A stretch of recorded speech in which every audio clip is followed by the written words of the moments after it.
Good afternoon and welcome to our meeting for Stockton Unified District Regular Board Meeting, September 27, 22. Can you hear me? Can you hear me now? Welcome to our meeting, September 27, 22, regular meeting of Stockton Unified District. Item 1.1, call the meeting to order. Yvette would read the language and the public context. Back to you, Yvette. Thank you, Madam President. In order to help assure compliance with the Brown Act, and in order to make our board meetings more effective and more efficient, trustees will speak only when recognized, and trustees who speak on a topic other than the agenda item currently under consideration will be out of order. Board meeting protocols. The safety and decorum of the Stockton School Board meetings are important to Stockton Unified School District and the community. SUSD promotes the public's right to free speech, and we want to make sure that all community members, parents, and students are able to participate in a safe environment. We want to ensure all community members have a seat during the board meeting. We will have the maximum number of chairs allowed per fire code, which is 132 total. We ask that members of the public do not stand along the side of the walls or block the walkway. Anyone standing up during the meeting will be asked to take a seat. If they do not comply, they will be asked to leave. Any accredited news media representative who is standing will have a press credential clearly visible. The podium is positioned in front of the first row of chairs. No other than the person who is speaking may be at the podium except for a guardian, an administrator, or a translator. For safety, people may not line up behind the speaker to wait their turn. We want to give the person at the podium the time and respect they deserve.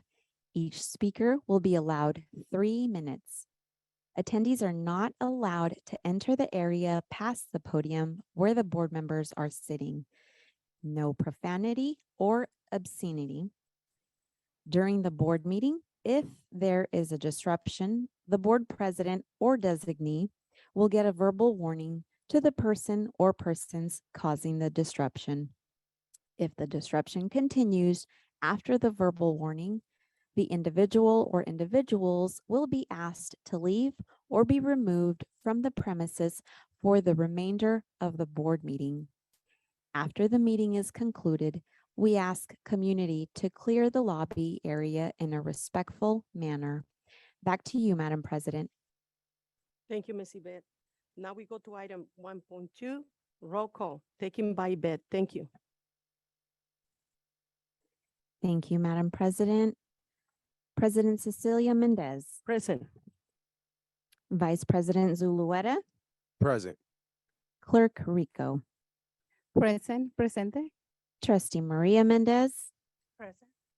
Trustee Avalar, Present. Trustee McBrien, Present. Scott McBrien here. Trustee Flores. Trustee Flores present. Thank you. Back to you, Madam President. Thank you, Ms. Yvette. Now we got item 1.3, sorry, oral suggestion. Christina will announce the numbers of public comments. Thank you. Thank you, Madam President.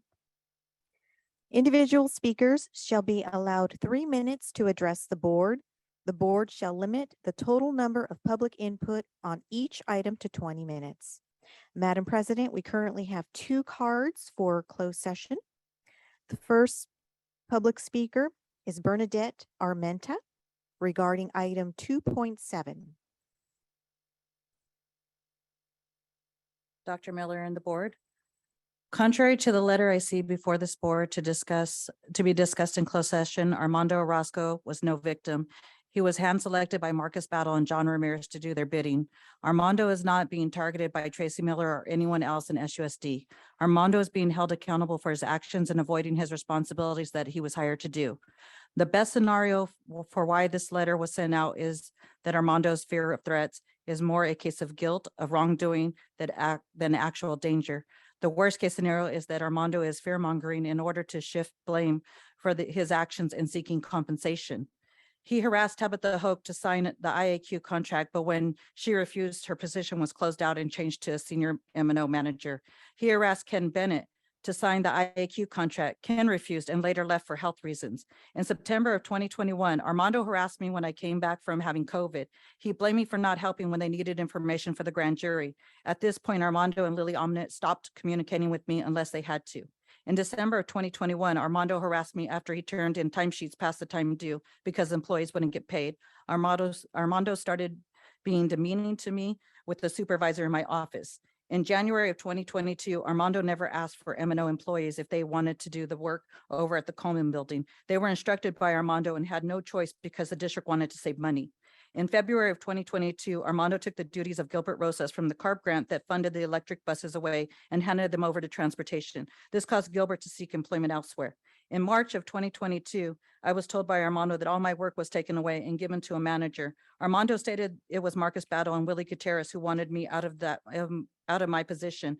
Then when I said he was lying, he told me that the whole yard and the office staff was putting complaints in against me and that I should leave. Later on, I found that there were no complaints against me. In April 2022, Armando became unhinged as he yelled at Debbie Yanez 2 inches from her face and myself standing 2 feet away for having lunch with a couple of retired M&O workers in the office. Along with all of this, there are several complaints made against Armando Orozco. So please request those complaints from HR and the compliance office before you make your decision. Does the board really want to send that message to the citizens and the community of Stockton to give $800,000 to a person who lies and creates a hostile work environment and lives in his own altered reality? Mr. Orozco should leave because he is contentious and he does not serve the best interests of SUSD. Thank you for your comment.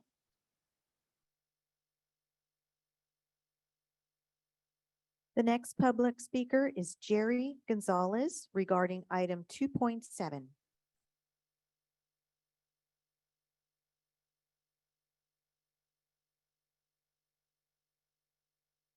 I don't see Mr. Orozco here. Well, good evening. I usually see him here at the meetings, but I guess he's MIA. This is a continuation of the same beef that I've had for several months, which is the school board's responsibility in hiring people without proper interviews and screening. Mr. Orozco now is threatening to sue the district or wants a settlement, I should say, for $800,000 and threatening, from what I can read, for more if he's not given his settlement. So for those of you that voted in favor of hiring John Ramirez in the first place and allowing him to hire at will and basically fire at will, I hold you all responsible. Those of you that weren't here during that process, but have continued to perpetuate those policies of Mr. Ramirez, and that would be, I think, primarily you, Mr. Avilar, for supporting what Mr. Ramirez had put in place and all of the people that he hired, so many of which have left and have cost this district and the children of this district many hundreds of thousands of dollars, from what I could gather. If Orozco gets his 800,000, then we're going beyond $1 million. And that's all I want to say. I think the community should hold you all responsible. Thank you. Thank you. Thank you for your comment. Madam President, this concludes public comments for closed session. Thank you so much. Now we're going through 1.4, a student board representative report by Vanessa Morales from Franklin High School. Welcome. Microphone is yours. Thank you. Hello, everyone. So at Franklin High School, the past 2 weeks plus has been very busy as they've hosted lunchtime activities such as music and games every day during lunch, as well as they had a student homecoming tailgate party, which was a success in the last week, as well as they are hosting an attendance awareness challenge to motivate students to go to class on time. They are offering free suicide prevention training online through the County Living Works program to all students on the Franklin High campus. The Plus team is working with the cafeteria to increase students eating cafeteria lunch on minimum days, with providing slushies after a student gets lunch. The ELAC meeting is this week, and they are celebrating English learner reclassifications and accomplishments quarterly. We have our first hero rally this Thursday to introduce and answer questions about the program. Homecoming celebrations and the game were a success, and we are now getting ready for fall break next week with the end of the first quarter. At Stag High, Stag would like to celebrate a successful parent coffee hour on September 23rd, where counselors and administrators were able to have productive conversations with parents. Their floriculture classes will fundraise with a floriculture subscription for this fall. You get 4 floral arrangements made by advanced students in the floricultural pathway. Stag had a very successful professional development regarding lesson design for new teachers. Teaching the new teachers the EDI/DII instructional strategies. Their Plus program is in coordination with child welfare and attendance, and they are providing restorative circles and conflict mediation, as well as having a clothing and water distribution. Stag will be celebrating homecoming this week with lunchtime activities/competitions each day, a rally on Friday, as well as a tailgate between 4:30 p.m. and 6:30 p.m. Their homecoming football game versus Bear Creek and the crowning of the homecoming queen at the post-game celebration. That is all that I have. Thank you. Thank you so much for your comments. Now we go to 1.6, public employee discipline dismissal release. Do we have anything there, Mr. Lepton? No, Madam President, there's nothing for that item. Thank you. Now we go 1.6, 1.7, announcement board will consider in closed session. It's going to be given by Vice President Raymond Solera. Back to you, sir. Thank you, Madam President, and good evening, everyone. Tonight, the items that we're going to consider in closed session are 2.1, public employee appointment, certificated resignation, retirement, appointment, ratification. 2.2, public employee appointment, classified, leave of absence, resignation, retirement, rescind employment offer, appointment. 2.3, public employee appointment, professional expert coaches appointment. 2.4, conference with labor negotiator. 2.5, public employee discipline dismissal release. 2.6, conference with legal counsel existing litigation.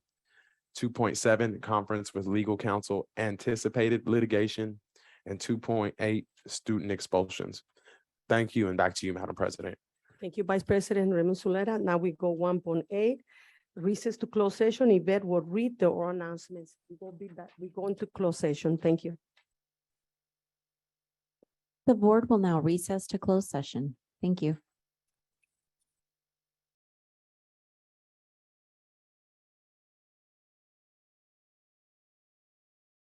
Good afternoon and welcome to our board meeting of Stat Unified District. Item 3. Reconvene to public action.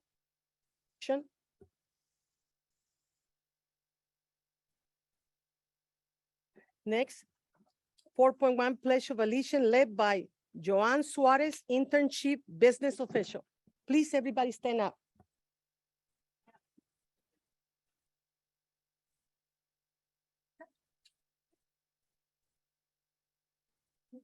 To the flag of the United States of America, to the republic for which it stands, one nation, under God, indivisible, with liberty and justice for all.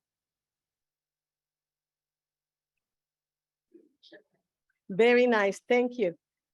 We have item 4.2, action taken in closed session, is this going to be given by our Vice President Raymond Solera. Back to you, sir. Thank you, Madam President, and welcome everyone to our regular board meeting this evening. We had a couple items that we took action on. The first one is item 2.1. And there's a motion to approve public employee appointment certificated. That motion carried 5-2. The 2 no votes were trustees Flores and Maria Mendez. Next up, we got item 2.2, a motion to approve public employee appointment classified. This motion carried 4-1 to 3 noes and 1 abstention. The 3 noes were trustees, excuse me. The motion carried 4, oh, that's that one up. 1 second. 2, and then yes. So it's actually 4-2 to 1. My apologies. The 2 no votes were trustees Flores and Cecilia Mendez, and the 1 abstention was trustee Zulueta. Next up, item 2.3, it was an approval of public employee appointment, professional expert coaches. The motion carried unanimously. Next, item 2.5, there's a motion to issue a suspension to a classified employee. Motion carries unanimously. And 2.6, there was a motion to respond to the complaint of discrimination of Rosalind Harrison. Motion carries 6-0 to 1 abstention. Trustee Flores was the 1 abstention. Next, there is a motion to approve the settlement agreement in the Valdez case. Motion carries 6-0 to 1 abstention. That abstention was trustee Flores. Next, there was a motion to respond to the complaint in the Sixto case. That motion carried unanimously. That's all for this evening. Thank you, Madam President. Back to you. Thank you, Vice President Zuleta. Now we're gonna go to point 3. Before Christina will read the oral announcements, please note there are updated documents in the back table pertaining to the BA1 8.1 Statement of Reasonable Excessive Reserves. Thank you. Back to you, Christina. Thank you, Madam President. This is an opportunity for the Board of Trustees to make any changes to the order of the agenda. Otherwise, the order of the agenda will be as published. Back to you, Madam President. Scott McBride. Yes,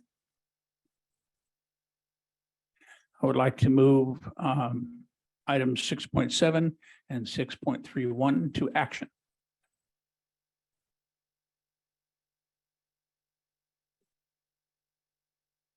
thank you, sir. Christina? Wait, Madam President, I'd like to pull number 13.2, and I want to bring it back after we have our staff take a look at if any other coordinators or directors or such have executive assistants. I know that it's not something that we do normally, and so we just want to make sure that that it aligns with our organizational structure. And so if we can bring that back with just a little bit more information on, you know, if we have other people that have those positions and kind of what that might look like, that would really help. I second that. Any more comments? So just so we're aware that the safety coordinator has no administrative support. And so this is, you know, something we want to make sure we're supporting his endeavors. So. Dr. Miller, Madam President, can I have the floor? Yes, sir. I just wanted to make sure that it aligns with our structure. I know that before he was housed in the Department of Public Safety, and that, you know, there was another way that they worked with him in order to kind of fulfill those obligations. And so that might be something that might be more advantageous to bring back. So we're not bringing a whole nother position, but I just wanted to make sure that we did the due diligence in looking at it, if that's okay. Any more questions? Yeah, he Mrs. is. Miller? Yeah, he's currently not housed. It was very intentional to not have him in the public safety department, but rather have him housed up in the superintendent's office because it was in the superintendent's message. We're getting back to basics, and student safety is in the first and foremost front of our efforts. And we want to, so that's why he is intentionally not with PD, that he's actually frontline because of the just the need to make sure we're doing everything we can to keep our campuses safe. Any more questions? So you're asking to bring it back for the next board meeting?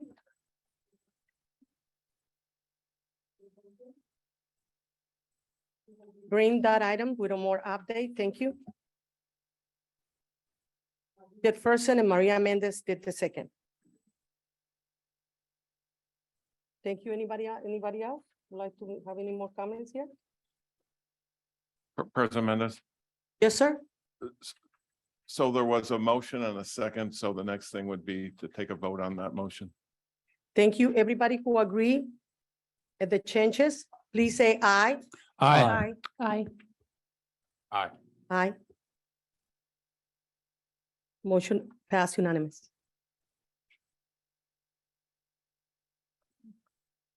Item 5.1, oral suggestion. Christina will announce the number of public comments.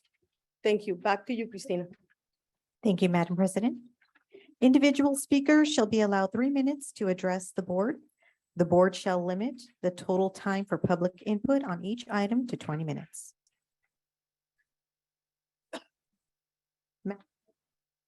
Madam President, we currently have 9 public comments.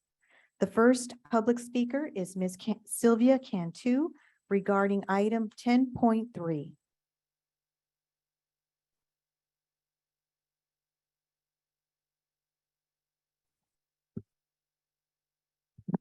Okay. On July 12th, 2022, Maria Mendez was absent at the regular board meeting on June 28th due to illness, which was COVID related. We had 3 board members vote yes, 1 say no, and 2 abstentions. On August, it changed from 1 person, Maria kept keeping the same. The other 2 people that voted yes, they changed their votes to abstention. So of course, Maria doesn't get paid. Trustee Mendez, Maria Mendez. And we look, can they quote the board bylaw 9250, which was adopted in the year 2021. Why do I bring that up? Important. On March 8th, 2022, Trustee Avalar was absent, didn't attend. I didn't see anything, a resolution asking for his money or a resolution regarding that. May 12th, Trustee Flores, Maria Mendez was absent on a special board meeting. May 20th, 2022, nothing, no resolution. June 9th, the same day that was the Brown Act violation that supposedly didn't happen, Maria Mendez was also absent, no resolution on that day. August 16th, all of a sudden the agenda was moved because the vice president had to leave. So all of a sudden the closed session was toward the end.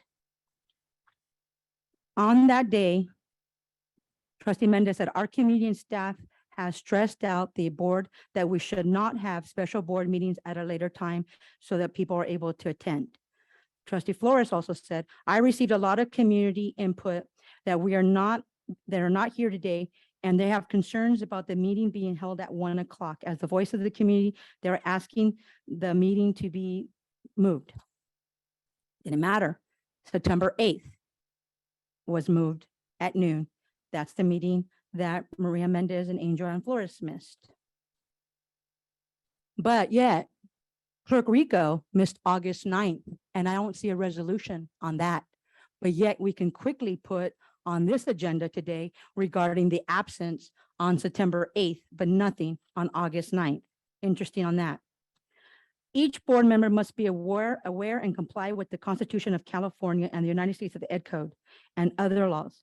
Also consider the position as a board as a public trust and not to be used for private advantage or personal gain. Comply with all board policies or board bylaws. It looks like we're dictating when we follow the Ed Code when you want to use it. Also, the board president has to enforce the board bylaws related to the conduct of meetings and to help ensure compliance with applicable requirements of the Brown Act. I already know my time is up. Thank you for your comment. Next public comment is from Sylvia Cantu regarding item 10.4. As I was speaking, every notice of a special meeting should be provided an opportunity for members of the public. I am an employee, but I'm also a member of the public to directly address the board concerning any item that has been described in the meeting notice before or during the consideration. Government Code 54945.3 is part of your board bylaw.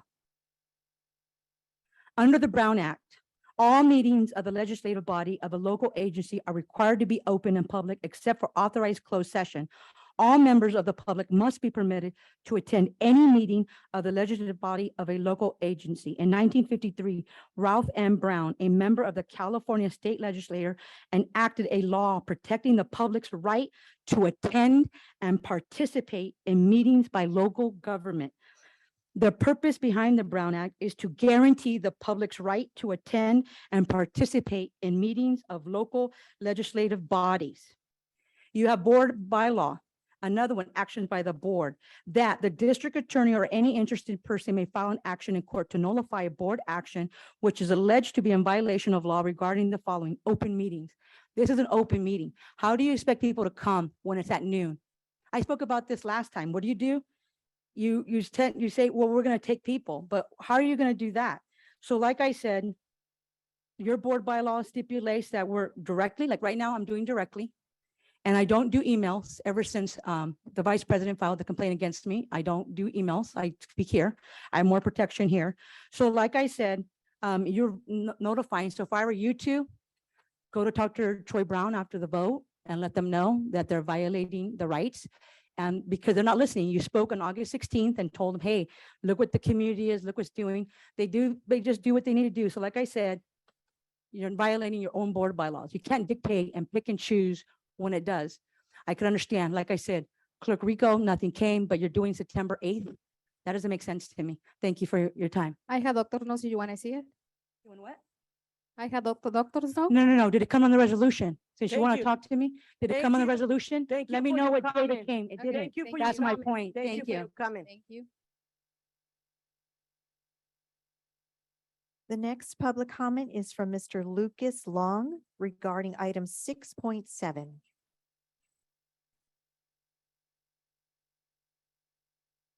Hey, good evening, board trustees. I did want to speak on item 6.7. First and foremost, we are very concerned that Art Hand is going to be doing work within our bargaining unit. I believe we already have planners doing that work. So if that is approved tonight, you'll probably be getting a necessary and relevant information demand tomorrow. Depending on what comes of that, you'll probably get a cease and desist and an unfair labor practice from that.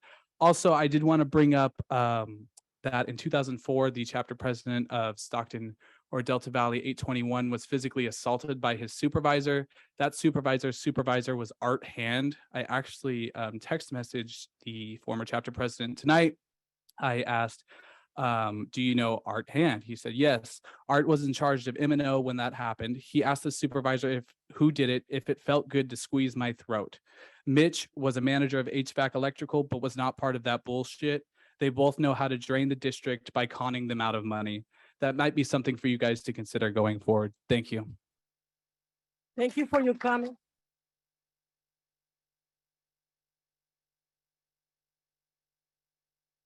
Next public comment is from Mr. Harpreet Shima regarding item 3.1.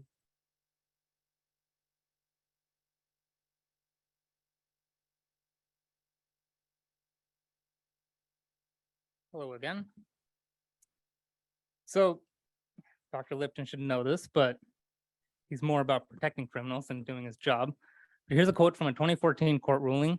So this isn't new information or anything. Quote, the court classified criticizing city council members, so this is the Brown Act thing, as political speech, quote, at the heart of the First Amendment, and concluded that using profanity in making these criticisms does not justify the removal or barring an individual from city council meetings. Dowd versus City of LA. So thanks for breaking the law. And I guess I could sue the district, but the court might even rule in my favor to set an example for all other school boards across the state. But this isn't about me. And even if you got fined for your legal actions, like Rico said about a different lawsuit, quote, I don't have to pay for it. The district will pay for everything, end quote. And I'd really rather not be the reason that Dr. Lipton gets paid even more money. And so I can finish. So I'm just going to finish my previous comment because it was about 3.1 also. Like I was trying to say, grow up. I said this months ago, but no one's forcing you to be here. If you think the public's feedback is too harsh, so you need to make up these ridiculous rules about what we can, what we cannot do, even if it's illegal, then resign, preferably without a year's salary. Can you imagine emeritus board members? Do you think I or any of these people want to be here, spend our evenings watching you act like fools week after week? Unlike the people who act like white knights for you on social media, And unlike yourselves, we don't get paid to be here. And we certainly don't steal from taxpayers to be here. And at the last meeting, you continue to go on and on about how bad the community is to you. That only functions to give Stockton a bad reputation or furthers a negative reputation. We talk to the public. Almost across the board, people say SUSD schools are bad. And people know it's not teachers and staff. They know that the teachers and staff aren't being supported, they're understaffed, the students are being underserved, and they know it's you. And what's really sad is that people think they deserve a school board like you because they live in Stockton. Look out here, what do you see? Do you see raving lunatics they need protection from? I see people who care about this district, care about what kind of future your leadership is building for the next generation of Stockton kids. I see working people who want to be able to serve their community without having leadership at the top constantly undermining and attacking them. But really, this isn't about you either. This is about a quarter of kids not graduating our high schools. It's about our kids not being ready for college or trade school. It's about not being able to attract talented superintendents or CBOs and staff long-term because they're afraid of working for you. It's about SUSD workers who deserve the respect and the dignity they're owed, including the paraprofessionals that were here last time saying that they needed more salary. It's about doing the hard work of building a good school district. And I hope, future school boards do that. And that's what the people here are trying to do, not trying to attack. Thank you for your comment. Next public comment is for Mr. Harpreet Shima regarding item 8.1.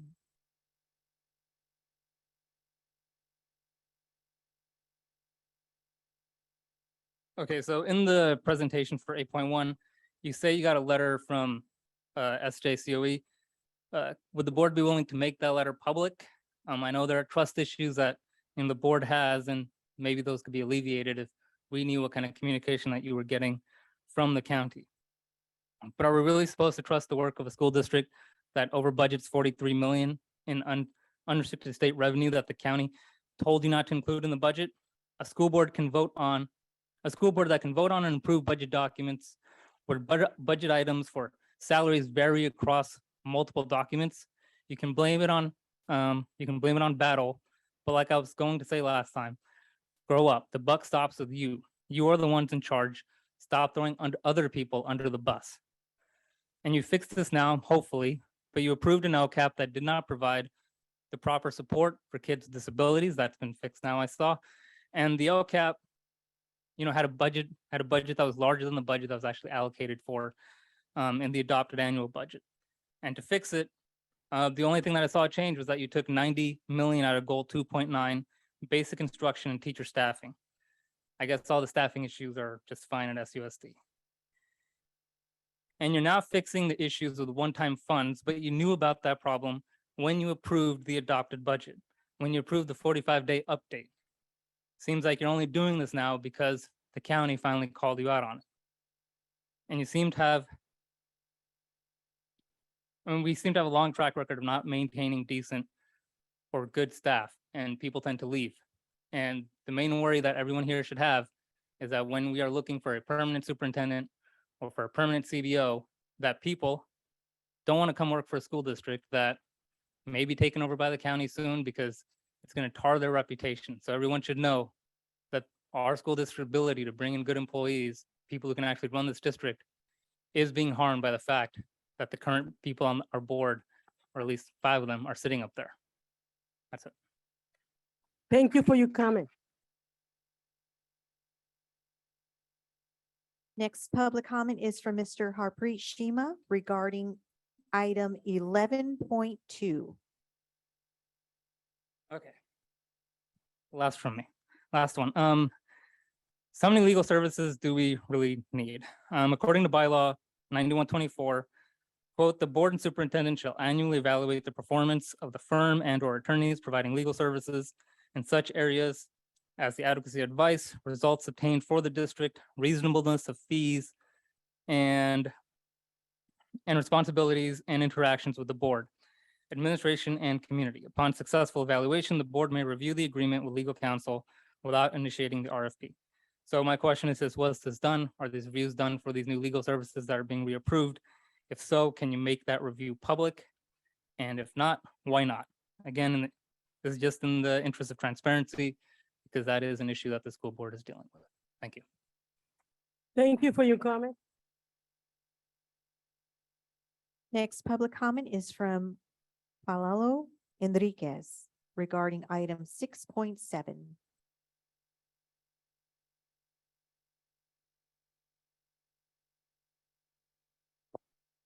If you look at the consultant utilization form for FB2 Solutions, you'll see that section 2 was scanned and uploaded as part of the PDF document, but it was left entirely blank. And if you'll look at section 1, line 5, you'll see that Art Hand Jr., the president of FB2 Solutions, fails to describe how the quality of services he'll be providing will be measured. And if what I'm saying sounds familiar, it's because these were the same issues I raised about a contract utilization form for an ergonomic vendor at the last board meeting. As some of you may recall, one of the findings in this summer's grand jury report stated, and I quote, "Consultant forms are accepted and forwarded to the board without all sections completed and or answered appropriately, impairing the board's ability to make informed decisions." The district's response to that particular grand jury finding, which the board approved on August 23rd, was to say, and I quote, "The district will take steps to remedy this problem to the extent that it exists."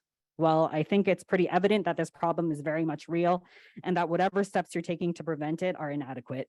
So in your discussions, I'd like to hear specifically from Interim Superintendent Dr. Tracy Miller about the current process for preparing and approving this agenda item and its associated documents, since your name is listed as the person who prepared and gave approval.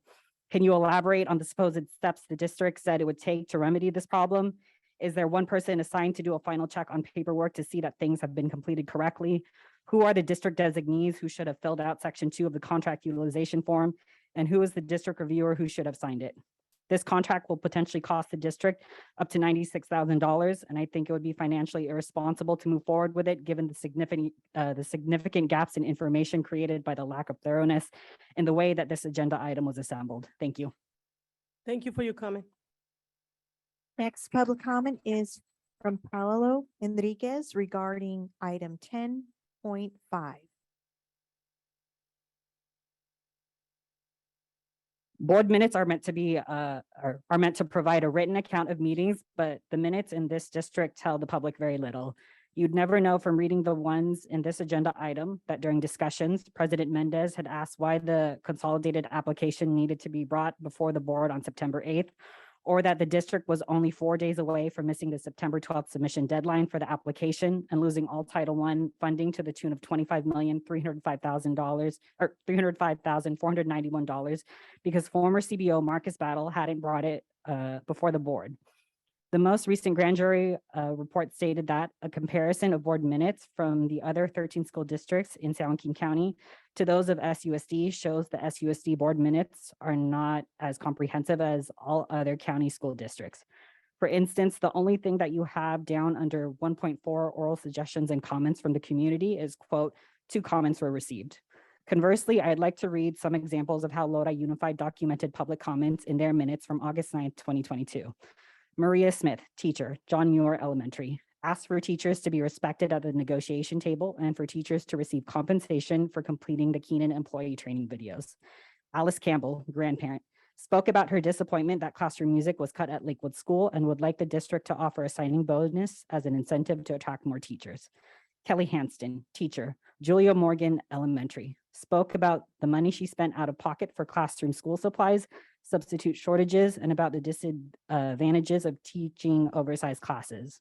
And unlike this district, they include a brief summary of the board's discussion on each agenda topic. And I know that in the past, Mr. Lipton has said, as a matter of law, the minutes don't need to have any detail about the discussion or about public comments unless there's a vote of the board to that effect. But I'd like you to consider the message that that sends, the message that Stockton Unified and this board will only do the bare minimum. They will only do what is legally required and nothing more. They will never go above and beyond for students, employees, and the community. There are plenty of school districts in the state, absent any law mandating them to do so, who include summaries of all board discussions and public comments at meetings. You should join them. Thank you. Thank you for your comment. Last public comment is from Paolo Enriquez regarding item 10.6.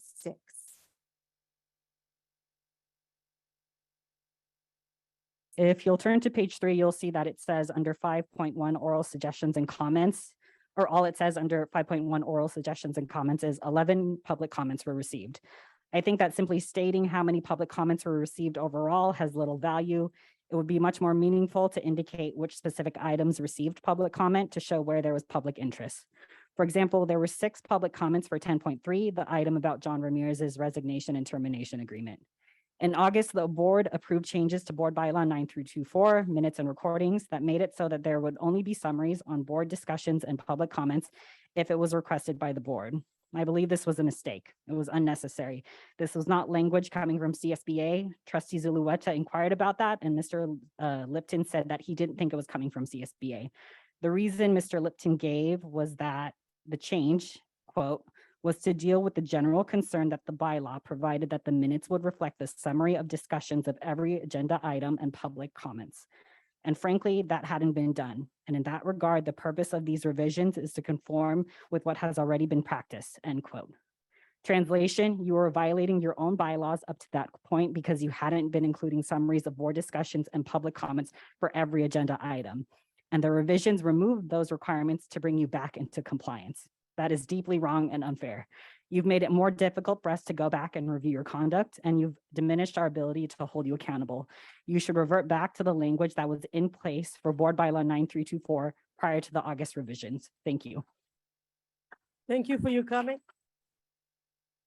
Madam President, this concludes public comments. Thank you.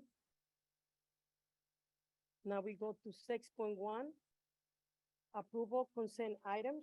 Christina will read the oral announcements. Does any trustee have any item they would like to remove for separate consideration as an action item?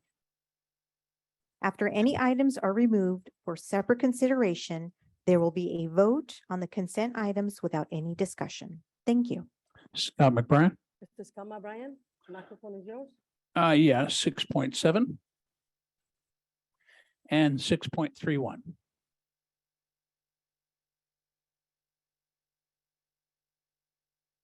$6.31.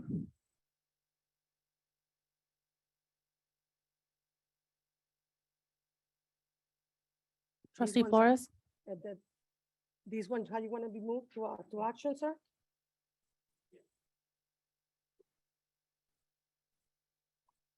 Trustee Flores? Item 6.5, 6.7, 6.12, 6.13, and 6.22. Are these gonna be moved to action? Yeah, I have questions on those.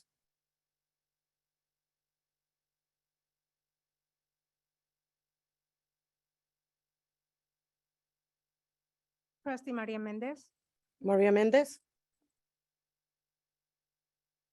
I also would like to pull consent item into action, 6.9, 6.16, and 6.18.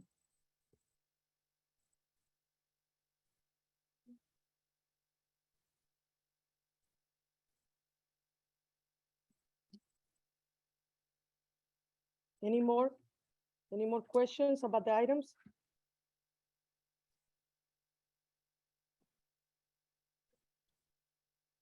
Now we're gonna get ready for the vote. Everybody who agrees, say aye. Aye. Aye. Aye. Unanimous? 6.7, we need a first. 6.6 first, we need a first and a second. All first. I'll do the second. Discussion? Point of order. 6.5, it was Okay, 6.5. Sorry about that. One missing, 6.5, we're gonna go first. And we have a first, can we have a first and a second I'll do again? the first. We need a second. I'll second. We have a first and a second. We can start the discussion for 6.5. Any discussion? Yeah. Is special ed had any input on this agenda item? And it seems like we're spending a lot of money in our IT, but we're not receiving positive feedback from students and families that services are actually working when they get them. Mr. Hernandez, can you please come to the podium and answer Mrs. Flores' questions? Thank you for your time and being here in this busy night. Thank you, Board President and trustees. For Trustee Flores, the answer is yes, that we were given input to the purpose of having Carasoft DocuSign. Any more questions? Any guarantees, like can we get a report or data or feedback to let us know like where we're at on this? Because it seems like every meeting I'm pointing out how much money we're spending in our IT department to not have any working. So with this number, we had requested the number of actual signatures that DocuSign had provided for us. And that means for the parents to be able to have access to the documents at their ease of either on the phone or through a laptop, some type of computer device. So of the 8,000, 6,700 had been accessed for them. And so that left us with 1,300. And then, so we wanted to continue with that number into this next school year. Any more questions? Yeah, Mr. Scott Ryan? I've experienced difficulty, of course, previously been in special ed for many years. Just getting the signatures signed if the parents weren't there, getting them on the telephone, whatever it may be. So we had 6,700 done out of 8,000, 1,300 to do. So we have, out of the 8,000, how many were in person? Were half of them in person? Well, what these numbers represent are those that the parents weren't able to be there in person, or they had to receive that information virtually. And through that virtual connection, then we sent it to them to be signed off remotely. So 1,300 didn't get done. How come we didn't follow up on those just on the phone, getting people out there like we previously had done? Or did we also do that as well? So just a correction, my mistake on communication. So 6,700 were accessed. We had 1,300 left over for us to be able to use. So they were not accessed or used. They were just those added 1,300 that were remaining. Oh, in other words, because the added 1,300, those are not valid IEPs until they're signed. Is that correct or incorrect? Trustee, it's basically just that those DocuSigns were just available for us to use, but we didn't access them. So it wasn't related to a specific IEP. Trustees, they're not IEPs, they're like envelopes. They're envelopes that we can use electronically to get signatures from our parents. So it is a service that we are offering our parents so that we can continue to have IEPs and other SSTs and other meetings virtually. And we're able to get those signatures that we need, like what you're saying, how they're difficult to get. We're able to get those virtually so that parents don't have to come in and get that. So we were listening to our parents and our students that they wanted to continue with virtual meetings, and this is how we're getting their signatures. All right. Has It is a new world. Thank you. Has this improved the IEP process? And what's the feedback from parents on this? Yes, ma'am. It's allowed parents to have to not take a day off from work or half a day of work. Some of them have concerns about losing their jobs because of the number of meetings they had to go to. So this is a way to access this for our parents who can take like their break or their lunchtime to be able to have access and sign things off for us. That makes it more convenient for them. Okay, thank you. Thank you, Mr. Hernandez. You know, I'm one of those parents who benefit from this service and many other ones, you know, than that in my neighborhood. And many parents also, you know, from the YAP program. I will say, you know, thank you for the people who work with you and the extension that you guys go, you know, I'm beyond for the kids. And I want to thank you for that. It's hard. It's a hard job with the disabled population, but it's something that we have to continue doing. And I give you, you know, I have all respect. I give you the respect for you and your staff. Thank you so much. Thank you, President. Any Thank more you, trustees. comments and you want to come? Yes, Maria Mendez? thank you. Mr. Hernandez, the staff that works directly with IEPs or any other program, because you said designated special education personnel, Will that also include your translators / interpreters? Because there are actually some staff that you actually have paid under special ed, but they're located in a different department. And also through, if you guys do Zoom meetings with some of my parents, because due to transportation or babysitting, this is very, very useful. But go ahead. Yes, trustee, thank you for the question. So yes, this does allow us to access like language department, so language development office and others to be able to help support our parents who may have English as their second language. So this helps supports them and brings them to the comfort and confidence that they can be involved in and sign documents where they don't have to be pulled away from their job. My follow-up question. For non-English speakers, are you gonna have some of the documentation for them to sign English and also their language in order for them to understand it? Because I know English is for SUSD purpose for the state level, but I know their language so they can be understandable for them in order for them to sign. Yes, trustee. We do provide that. Thank you. You're welcome. Anybody have any more questions on this item? I Trustee hear Rico. none. Let's get ready for the. Trustee Alicia Rico. No, I just have a comment. Thank you, Mr. Vincent Hernandez, for all the support you give to those students. I know it's a really, really hard responsibility in your hands, but we have faith on you. Thank you so much. Thank you, trustee. Thank you, Claire Ricker. If hearing all the conversations are over, everybody who agrees, say aye. Aye. Aye. Motion pass unanimous. Now we go to say 6.6.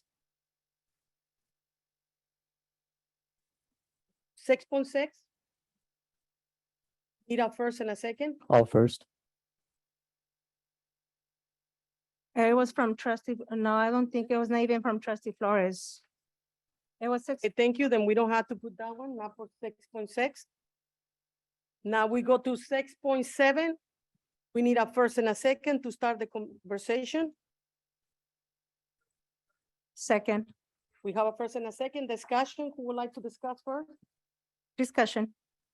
Maria Mendez?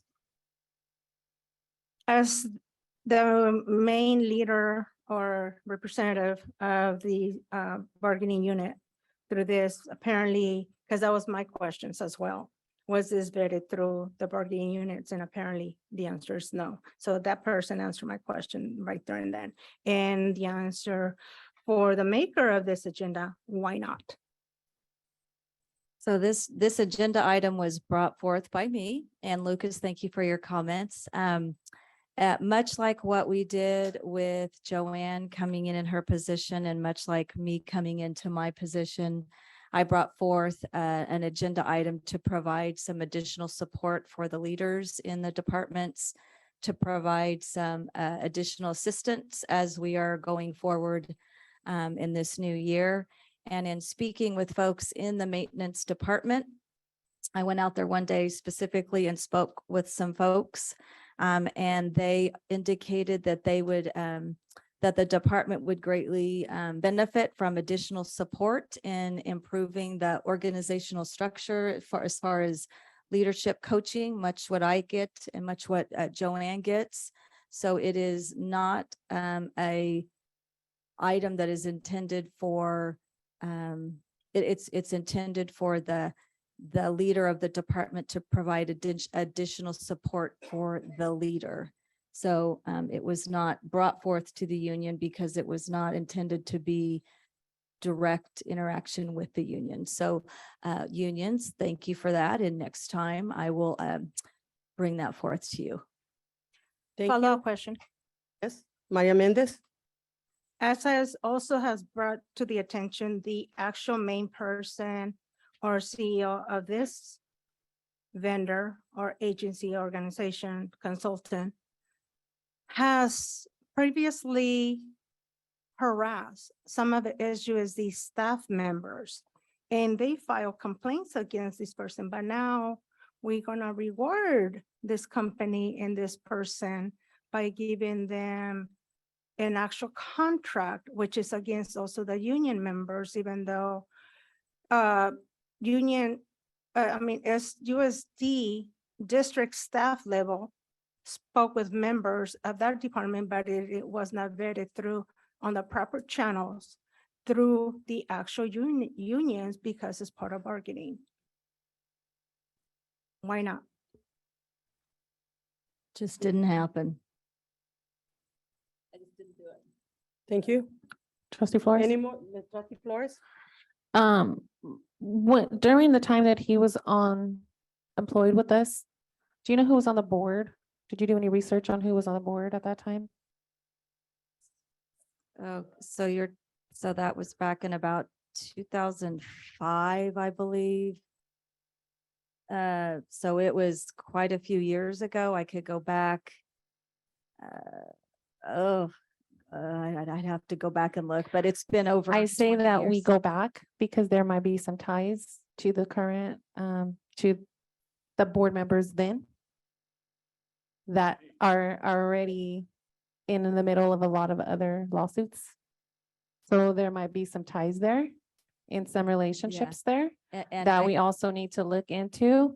And when we have an entire department, the one who's gonna be getting trained, the one who shows up day in and day out to do their jobs, when they are not being heard, it's disheartening and disappointing to know that when they come up to speak on their behalf, that we as a board are not listening to them.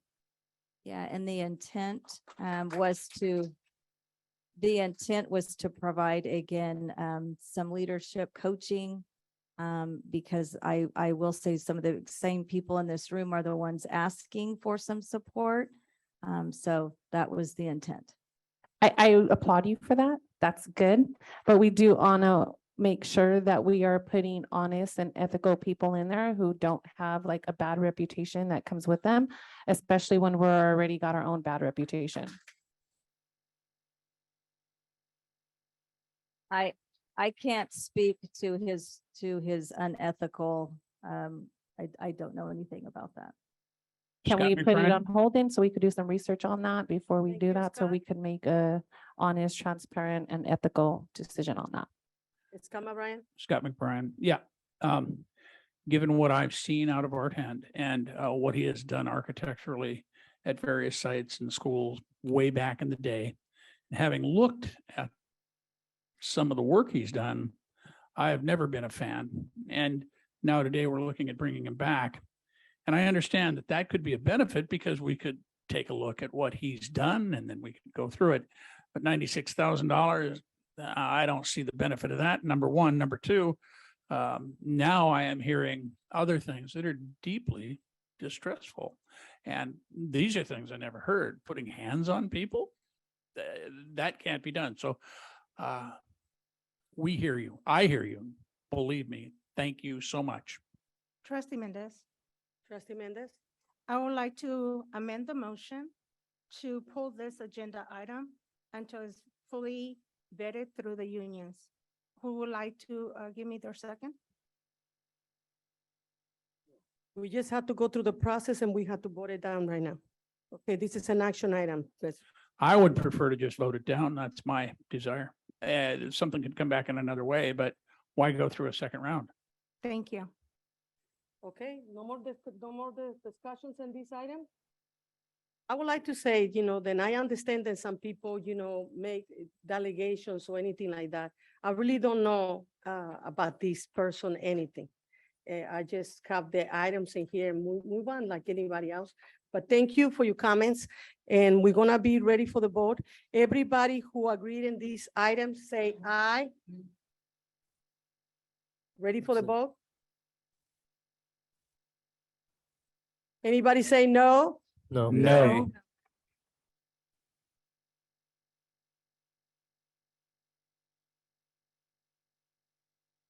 It's an unanimous no. Thank you. Now we go to.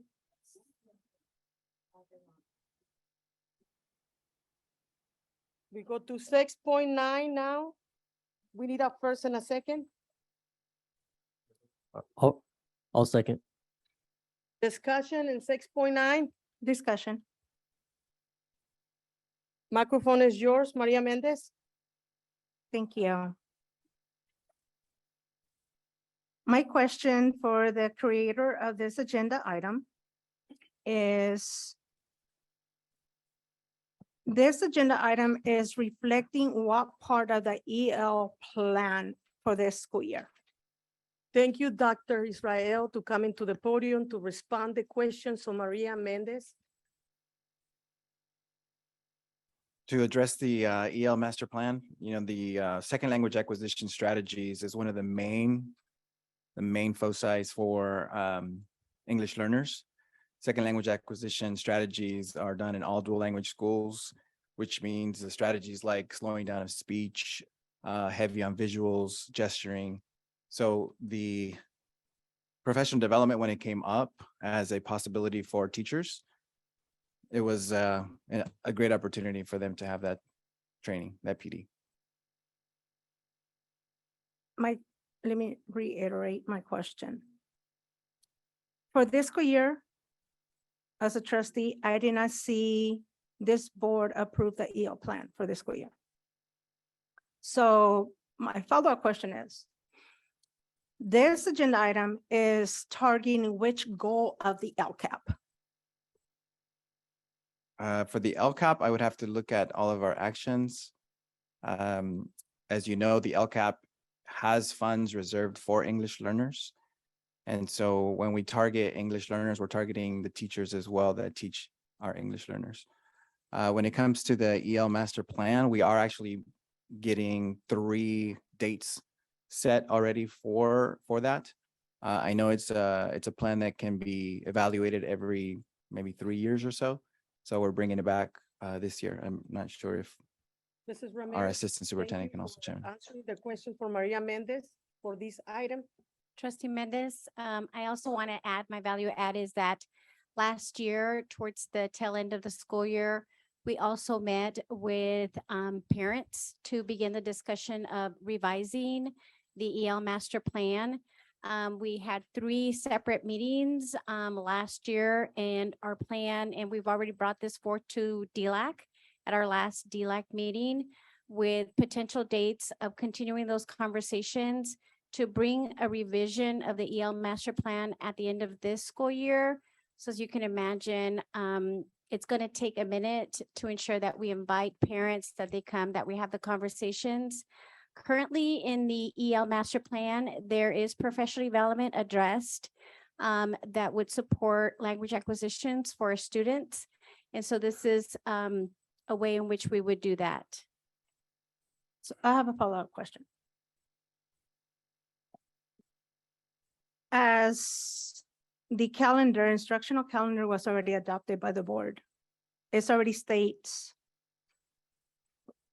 for those teachers, they will know where the PD is at. And this board has previously approved a lot of other trainings for even English learner teachers or multilingual. But at the same time, are you guys actually looking at those dates? So then are you guys just bringing this up to give them options for those dates? What is, I mean, because it's not in writing in here, that's why. You're correct in stating that we have already adopted a school calendar year that includes professional development dates. The Department of Curriculum and Professional Development has been working very hard to plan our October 10th and subsequent dates.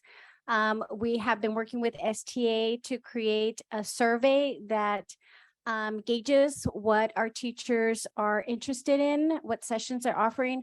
But and you're correct that this would be an additional session that we would offer because as you can imagine, we do have over 2,000 teachers. And we need as many sessions and as many professional development opportunities that they can choose from, because the teacher agreement does state that they get to be part of that process in selecting professional development sessions, and they get to choose. So we try to give them a variety of sessions that they can choose from. My follow-up question, will they be availabilities for different times or different other date besides this other one? Because per se, I'm a Spanish teacher. But because it's my first year, I have to have all these other trainings, but I would like to also take this course, but I can't because it's falls on the same date, same time.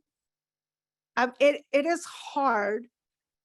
That's what for me, going to the future, moving on to the future, to actually see a calendar where each of this vendors coming in and where they're gonna be placed at, and show the board members in the community and also the staff. So because some of us are virtual learners, see, touch, smell. If we don't actually see it, just instead of doing the search about these options, but you don't have an actual plan with the dates and the times and the actual trainings, is extremely confusing, because then we're gonna bring vendors in and we're just gonna spend money no matter what, with only few teachers, but at the same time, it falls, then we have to do a contract. Yeah. Thank you. Trustee Mendez, I don't want to cold call her, but we do have Yulin, our Director of Curriculum, here tonight. And she could share, I was actually just telling her this morning that I'm very impressed. The curriculum department has created a website where teachers can register for these sessions. That is new this year. And there's actually a way where they're able to see the sessions that are being provided and create their own schedules for those dates. But she is here. I think that would be helpful to Thank you, better Mr. understand. Joanne, so you can answer the questions on Maria Mendez. Thank you. Good evening, board. I thought I, didn't have anything pulled, but I'm happy to speak to the professional development. We are excited about October 10th, and it is quite a lot of work to set up even one day of professional development. And I think I understand the point that you were trying to get to, Ms. Mendez, that it'd be nice if we had a long-term view on all the things that are being offered, so as a teacher, I can kind of plan my year out. And I completely agree with you. It's a difficult ask at this point to make that happen, given the number of vendors that we try to partner with, the number of different curriculums that we have that we try to partner with, and the amount of needs that we try to meet for our students and our teachers in real time, including social emotional training, trauma-based learning, and all of those other pieces that are kind of outside of the curriculum, but still help serve the whole student. And that's quite the undertaking to provide that training for 2,000 teachers 4 times a year, and be able to, one, find the money, 2, find the approvals, and get the vendors that are able to provide all those trainings. But it is certainly something that we think long-term when we are selecting our vendors, so that we can make sure we're meeting as many as possible, if not all, the needs of our teachers. Does that Do answer you have your any more question? questions? I do, thank you. The thing is, because it's a very short period of time. Yes. Even with the vendor. If it would be possible to have more open, like say for other breaks, so then it's not just a one-time thing, because this only has 2 dates on it. But there's other PDs through the rest of the school year to offer, say, this PD, but at the same time, if they cannot make it, I mean, because how much it is gonna cost per teacher or per session? Right. Yeah, I don't recall the total amount on this agenda item. It's a total for the 2 PDDs that are coming up, one in October, one in November. Yeah, so it's an opportunity for us to see the need. And as you said, there's many other things that our teachers are interested in, and pushing the science language for our teachers, and that learning in the multilingual and for our bilingual students is a newer area for us. So we also don't want to commit to a new vendor without knowing, for an entire year, without knowing that it's quality PD. So that's also the piece that we look at. Any more I mean, I questions? don't have nothing, I just, my, questions regarding the importance of how we're, as a district and leaders, putting this PDs being an actual plan. And so it can run smoothly. So Mhm. we can give staff members different dates and times because this one is just two, but at the same time, there's other trainings. I don't have nothing, like, training is extremely very important. That I do support. Yeah. I have nothing against that, but it will be nice. What are we targeting? If you guys put the LCAP goal number, the section, everything, or the EL master plan as well, because this is gonna help you guys instead of going back. All you have to do is submit part of this documentation as backup for your reports as well. Mhm. Thank you. Thank you. Any more questions, Mrs. Angela and Flores now? Quick Please do not- question. Please, can you stay right there in the podium? It's gonna be more Absolutely. questions. Thank you. I have a quick question. I always hear concern from special ed teachers that they don't get like enough support or PD training. Are they going to be included in this training as well? Yes, absolutely. Our special ed teachers are, so this first training is K-8 and the next one is 9 through 12. But we've partnered with the special ed department quite a bit, along with STA's input as well in terms of what the special ed needs are, not just in their curriculum needs, but also in how to write IEPs, how to hold a IEP meeting in those areas. So we have targeted specific PD that is just for our special ed teachers. And of course, they're welcome to choose from the entire array of PD, but we do have special ed specific. Madam President. Yes. I- Microphone, George. Just real quick. So then I hear you saying you checked with STA on this one. Yes, sir. Thank you. Yeah. Any more questions? Do you guys have any more questions? Thank you so much for Thank you. coming and answer the questions. Thank you for the good job you guys are doing. Thank you. Now, this item, if there's any more questions, everybody who agrees, say aye. Aye. Aye. Aye. Any noes? Any abstains? It's unanimous. Thank you. We have 612. We need a first and a second. First. I'll do the second. You now it's open for discussion. Who's gonna start the discussion? Yeah, that was me. Same question. Is STA involved in this? Thank you, And Mr. Hernandez, for coming to the podium and answer the questions of Mrs. Flores.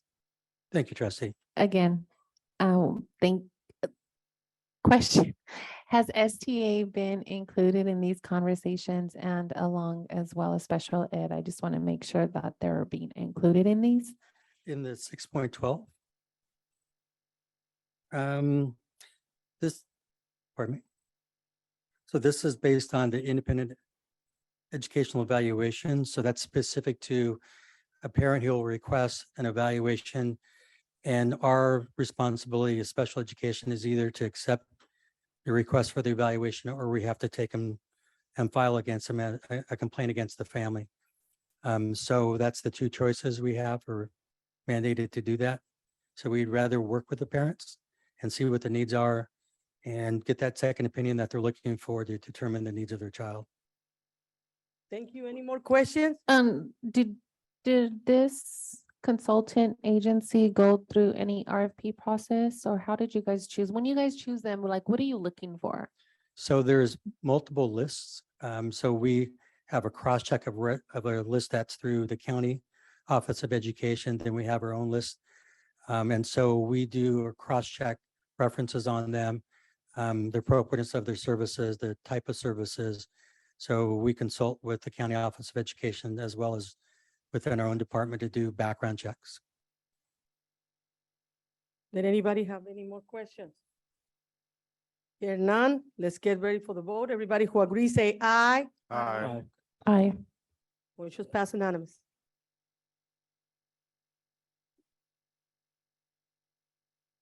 We have 613. We need a first and a second.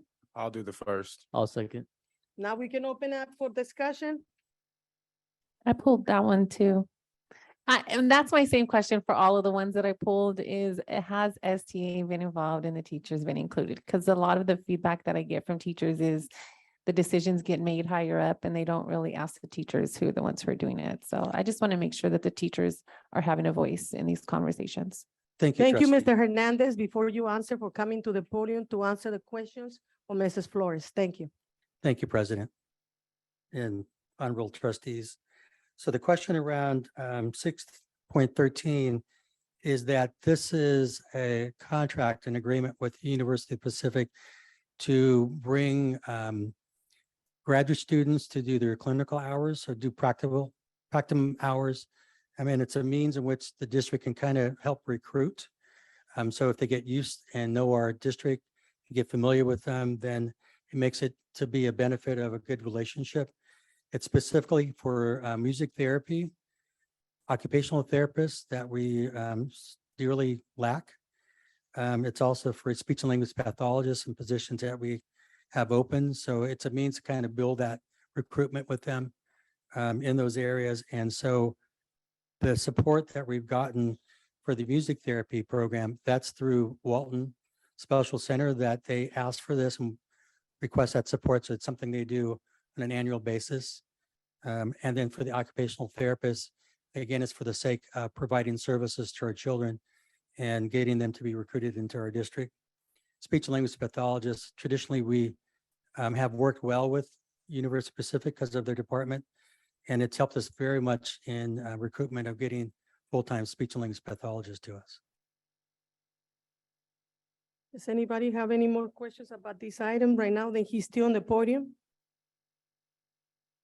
Here none. Let's get ready for the vote. Everybody who agree in this item, please say aye. Aye. Motion passed unanimous. Now we go to 6:16. We need a first and a second. I'll do the second. Thank you. We have a first and a second discussion. Discussion. Maria Mendez, discussion. Thank you. My question is, if we covering and insurance for all students, that's including special ed and special day students, how come we're not utilizing general funds / special ed funds? Thank you so much, Mrs. Joan Suarez. Can you answer the questions on Maria Mendez? We're utilizing general funds because that's where our risk budget is. We don't really usually split it out between special ed and risk budget. We keep it in general funds. Okay, so then my follow-up question is, says, district students means all? Yes, Thank you. That's including special ed and special day. yes. Got it. Thank you very much. Greatly appreciate it. Did anybody have any more questions on this item?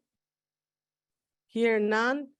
Everybody who agrees say aye. Aye. Aye. Any noes? Abstains? Motion passed unanimous. Now we have 6:16. We need our first 6.18. We need a first and a second. All first. I'll do the second. Discussion. Who's going to start the discussion? Maria Discussion. Mendez, the microphone is yours. Thank you. My question is to the maker of this agenda item. Apparently that person's not here, but the following, the other person. Which LCAP goal is this agenda item actually meeting? Because I didn't see anything listed. And was this vetted through the unions? Mrs. Joanne, can you please respond? Who will be the next person to answer this? Amna's gonna come up, speak on this. Amna? Thank you. Please come to the podium. Maria Mendez is going to ask you some questions. Thank you so much for your patience. Thank you. Good evening. Good evening. Reiterate my questions. Which LCAP goal is this agenda item meeting? I don't have an answer for that. I can look that up and get back to you on that. My follow-up question is, was this agenda item with the vendor vetted through the unions during bargaining? Yes or no? No. Why not? Mrs. Joanne, please, can you Maria. respond? This isn't an LCAP item. This is training for, to make sure we keep in compliance with our environmental handling of materials. So it wouldn't be an LCAP item. Thank you.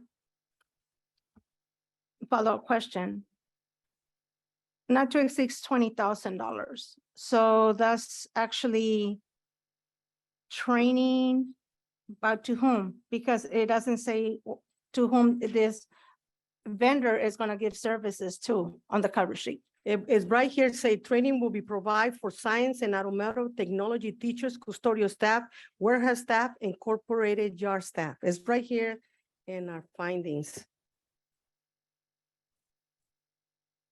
Joanne, you want to respond to Maria Mendez? This is training to keep us in compliance for handling of materials and and supplies and waste hazardous materials.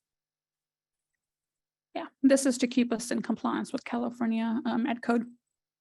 So they You will could have started provide- with that. Perfect. Thank you very much. Greatly appreciate it. Any more questions? I guess I are none. Let's get ready for the call, the roll call. Everybody who agrees, say aye. Aye. Aye. Any abstains?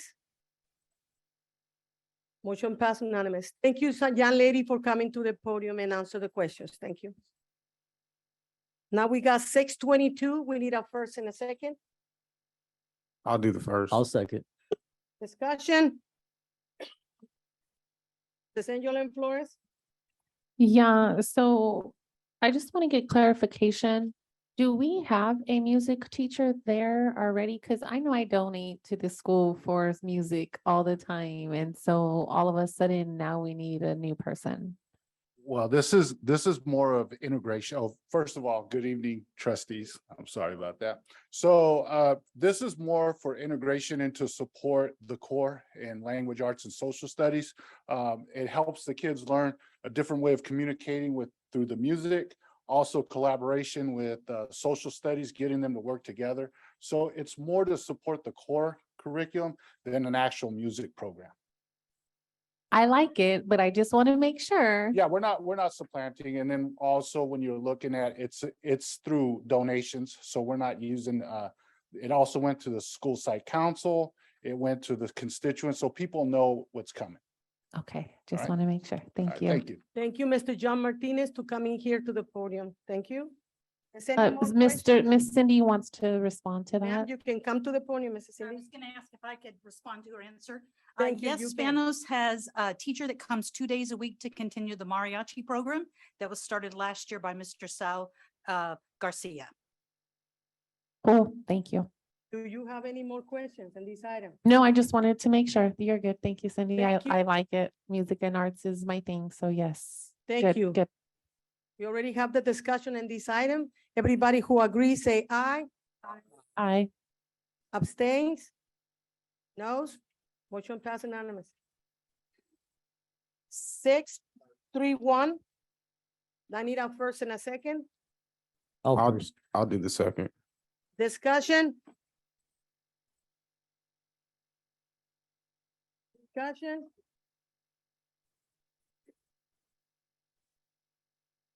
Mr. McBride, 631. Any discussion? I noticed this was prepared by you, Dr. Miller. Can you give us more information on how this works? We're looking at you to look at the change orders monthly. And I just need to make sure that you're not the only eyes on. Thank you. Mrs. Miller? Yes, so this item is for you to direct me to designate an individual who is going to monitor it. Certainly, it's just to make sure that we're doing everything possible in our business department. And one thing that I think I have learned over my time in Stockton Unified is that it's super important that you have multiple people who know how to do this, so that when one person leaves, the system doesn't fall apart. And I see people shaking their heads. So this is an attempt for us to have multiple people in this department have the ability to know how to monitor and update change orders. And so it's again, something that we're just trying to do to clean up and make sure that we're having best practices. Thank you. My concern would, of course, be that this information goes to you as well as the board, so that we know what's going on with change orders. Change orders are one of the biggest money makers in the world for contractors. I think you might well know that. So I'd be very interested in knowing what might be happening there. Thank you. Mrs. Miller? Yes, and once we get all that ironed out, we will make sure that we get you some updates. Any more discussion in this item? Discussion. Maria Mendez? Thank you. This is great, but it will be better if we actually put not just the cross training or train the trainer, also to develop the actual pamphlets, just in case that person's gone. There's a turnover everywhere, at different levels, and who has what, and it's actually in like a documentation, say through HR or risk management, per department, what is availability for their department, and also to give supervisors access to those, because it can be through the cloud, and it can be accessed to their managers, supervisors, coordinators, blah, blah, blah. Thank you. Thank you. I concur, and we are working on that multi-departments to make sure that, again, when one leaves, that the historical knowledge is scribed and documented. So that is the intention. Thank you. Any more questions? Here none. Let's get ready for the vote. Everybody who agrees, say aye. Aye. Aye. Aye. Any noes? No abstain. Motion passed unanimous. We got now to 7.1 recognition presentations of Marathon Petroleum Company. Mr. Sal Ramirez, presented by our trustee, Maria Mendez. Back to you, Mrs. Maria. Sal Rodriguez. Sorry. Thank you, Madam President. I don't know if Mr. Rodriguez is here. I believe he left. Oh, he did? He was here? Okay. So I'm gonna give this actual award to Ms. Byers, the principal of Washington Elementary School, so she can actually hand deliver it. But I also would like to read why this person is actually receiving this or being recognized tonight. It is with a great honor, respect, to recognize Mr. Sal Rodriguez, Stockton Terminal Manager, Marathon Petroleum, located at the Port of Stockton. The Port of Stockton adopted Washington Elementary as its own, and then reach out to the tenants of the port. Mr. Sal Rodriguez and his team were one of the very first tenants to reach out and offer Washington Elementary support through grant opportunities. Mr. Rodriguez has personally visited Washington Elementary and offered his support. Washington has received 3 grants as of this writing. Marathon Petroleum has purchased every single student with a water bottle, school lanyard, and string backpacks with the school logo on each. Marathon Petroleum has also approved the purchase of a smart board for the 8th grade graders classroom, allowing for interactive teaching and learning, and an online reading program for the 7th grade class support, reading recovery before our students promote to higher high school. Recently, Marathon Petroleum held a luncheon for its drivers and invited the principal and myself, Maria Mendez, to attend. During the luncheon, Mr. Rodriguez provided a virtual tour of the facilities and a presentation of how the facilities operate. The presentation was very informative, allowing us to become more familiar with our new partner. It is with great gratitude to present to you, Mr. Sal Rodriguez, in recognition for all his and their team of what they're doing for Washington Elementary. Not only that, during the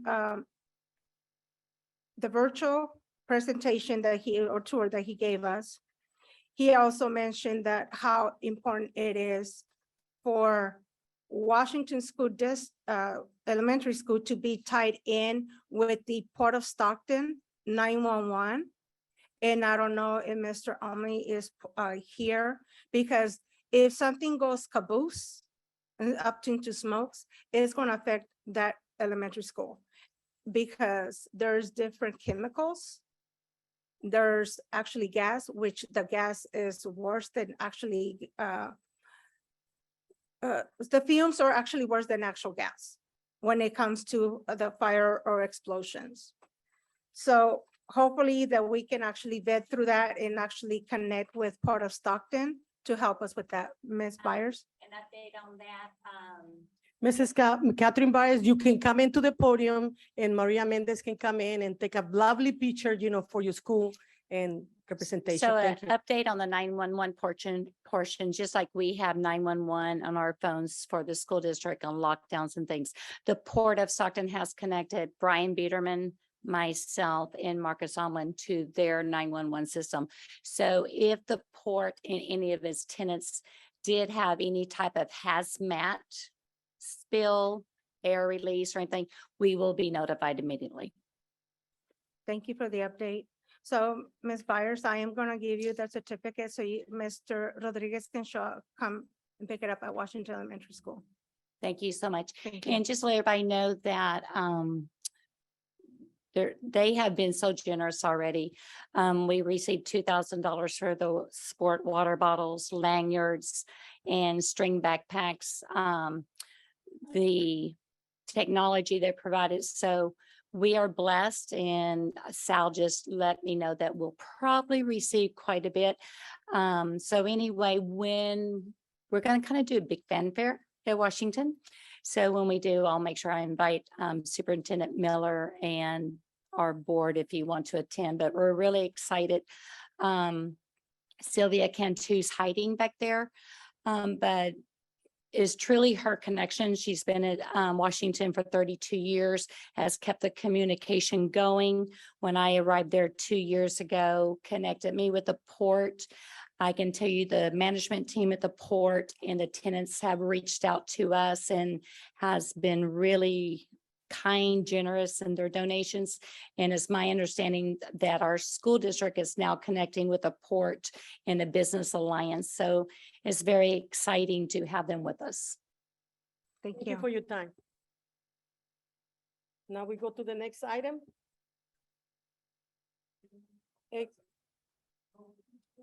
Can you go to the front of the podium so you can take the picture? Thank you.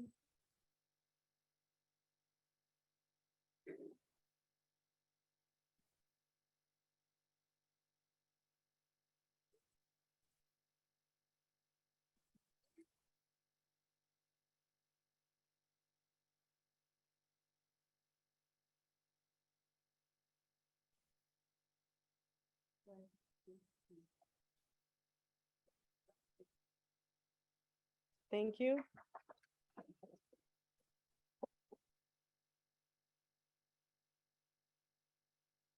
Now we're gonna go to 8.1 action public hearing adoption resolution number 2235. Readopting the 22-23 final budget for all funds. We have number 2 staff report. Joanne Suarez has a presentation for us. Please come forward to the podium.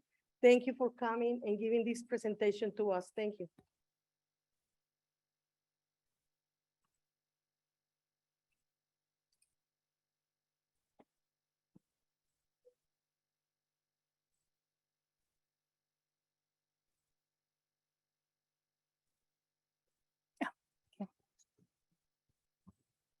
Good evening, President Mendez, Vice President Zualeta, Clerk Rico, Superintendent Dr. Miller, trustees, and community. This presentation is for the readoption of the budget of the 22-23 budget. Each year, the governing board for the district is required to complete the following: hold a public hearing for the budget, which was done on June 14th, 2022, adopt the budget, which was completed on June 28th, 2022, and file the budget with the San Joaquin County Office of Education, which was done on July 1st, 2022. On August 17th, 2022, we received a letter from SJCOE with a list of technical budget issues that could have a material effect on the district fund balance. Those technical budget issues were SUSD assumed 43.4 million in unrestricted state revenue related to a proposed discretionary block grant announced at May revise. Unrestricted salary expenditures underestimated. Restricted revenue overstated in 23-24 and 24 and 25. 24-25 unrestricted projection for expenditures does not reflect an increase due to one-time funding expiring. And the 21-22 audit included reinstatements to fund balance for Fund 9, Fund 51, and Fund 56.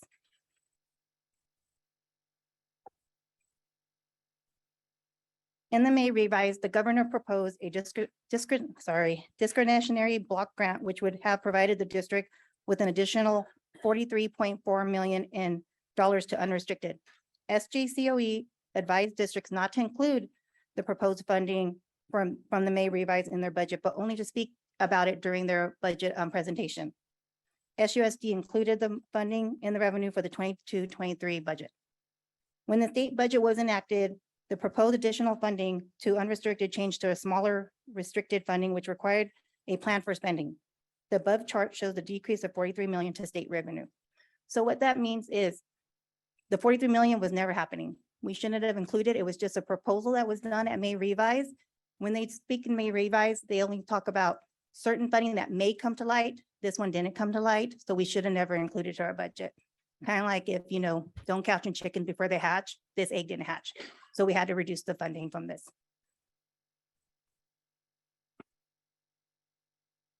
SUSD recent bargaining settlements included a schedule 6% increase from STA and a 2% retro for 2021 and 21-22 for SPPA. The amounts were underestimated in 22-23 budget. We have made the adjustment of 17 million to reflect those changes.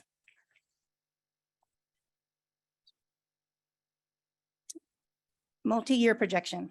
This slide and the next slide includes chart for multi-year projections for both unrestricted and restricted funding. And the last column in each of those years is the difference that we had to adjust.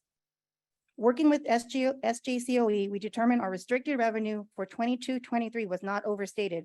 However, we reduced a spending category to reflect the SR3 expenditure plan, which is for both fiscal year 22-23 and 23-24. For fiscal year 23-24 and 24-25, the revenue was overstated due to the in-person grant, the expanded learning opportunity grant for paraprofessionals. The remaining amount for these grants will be spent in the fiscal year 22-23. We have reduced the revenue in the out years to reflect the ending of those one-time funding and adjust expenditures such as salaries, benefits, services that were paid from those funds. Also, ESSER funding ends in September 2024, and we have adjusted expenses that were being paid from that funding source and moved the ongoing expenses to unrestricted. So on this chart, this is the restricted chart, and it tells you the difference and it shows you where we had to adjust because we were not having that revenue for those out years. So we made the adjustment and adjusted expenses for that. Next slide. And this multi-year projection is for our unrestricted. So you can see where we increased those ongoing expenses in the 2 out years. Those expenditures that we had to increase and move over were those positions that were brought back, new positions that were created to help and support COVID and service and supplies for the student needs.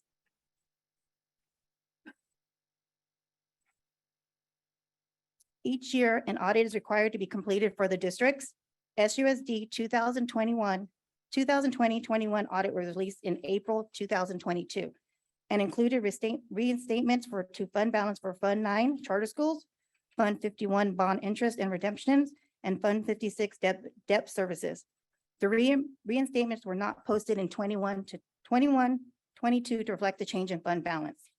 After discussing these items with SJCOE, it was suggested that the reinstatement be posted to fiscal year 21-22 to reflect the fund balance to avoid another audit finding. We have posted the reinstatement and have resubmitted unaudited actuals to the board for approval. These postings should have been done. So once we receive the audit, there's a list of findings and it'll tell us what we need to do. This one should have reflected on our fund balance, but because it didn't, county did allow us to open up unaudited to repost it so we wouldn't find another audit funding. And so for moving forward now, I'm going to make sure that once unaudited is approved, I'm gonna have my staff update the beginning balances for the new year.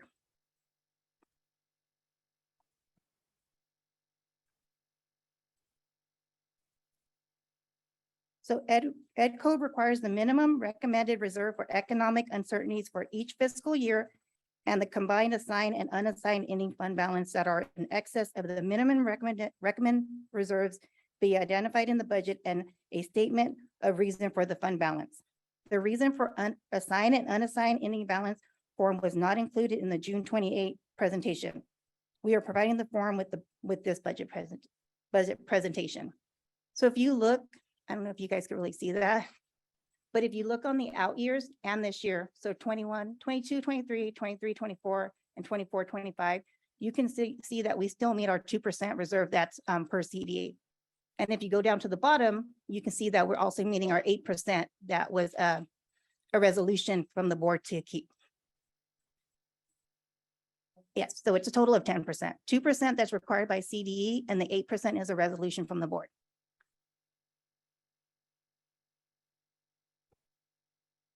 It's the one that says fiscal solvency. It's the last one on that form.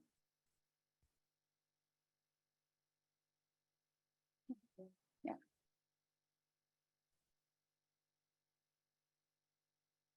Okay. Next steps are. Thank you. Okay, I'm sorry. Okay, sorry. Okay. Mm-hmm.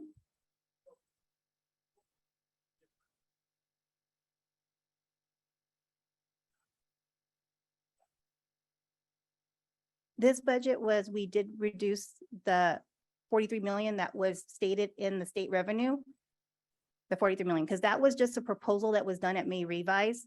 That should not have been ever put in the budget because we didn't know if that was going to come about. And it's a thumb rule not to put those in the budget until we can speak about it at our budget presentation, saying this is possible funding that may come, but we should always wait for when the state enacts the budget because that's when we're finally learning the additional educational funding we're receiving. It will not happen. What happened was that it became a restricted amount that with a smaller amount, and they have plans that we have to do for spending. So it's restricted now. Thank you. And Ms. Joanne, I mean, we had some conversations about money that was in those out years before 2021 going into restricted funding where it was in an unrestricted before. And so the reason I'm smiling is because Mr. Chima actually talked about $90 million earlier, and it seems we found it, sir.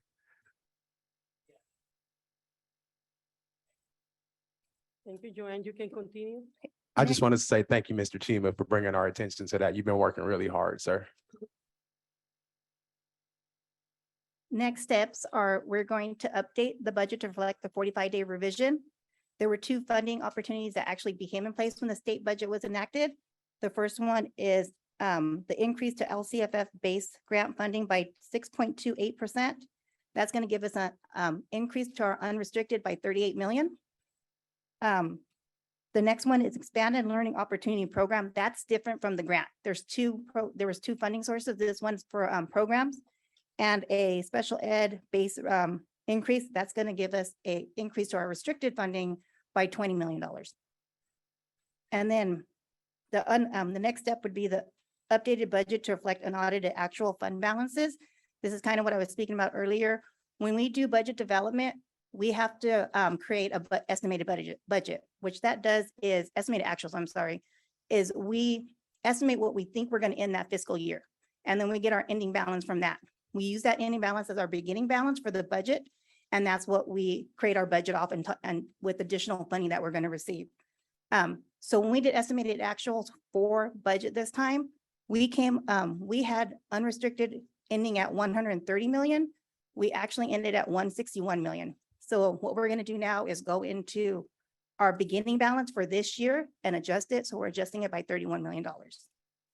And then for our restricted, we said we were going to end at 32 million. We actually ended at 62 million.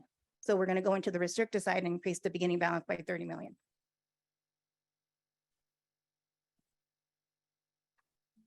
So has this been approved by the County Office of Ed? Yes, we've been working with them. Okay, so they're the ones who helped you put the budget together. They assisted us, I do have a relationship with some of them because I used to work over there. So when I had some questions, I did reach out to them. Okay. So I just want to say, Ms. Joanne, thank you. I know you all have been working about 14, 15, 16-hour days to get this done. And I know you were handed a monumental task. And I just want to publicly say thank you and your team for all of your efforts tonight. Thank you. Thank you. Thank you. So then I have the last step.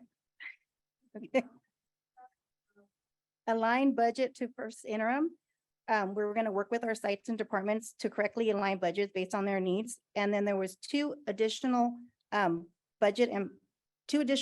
that was approved when the state budget was enacted. So they have to have budgets and plans because they are restricted funding. One is the Learning Recovery Emergency Block Grant. And I've learned that we've received 57 million for that. And then we have the Art, Music, and Instructional Material Discretionary Block Grant. We're estimated at getting 19 million on that.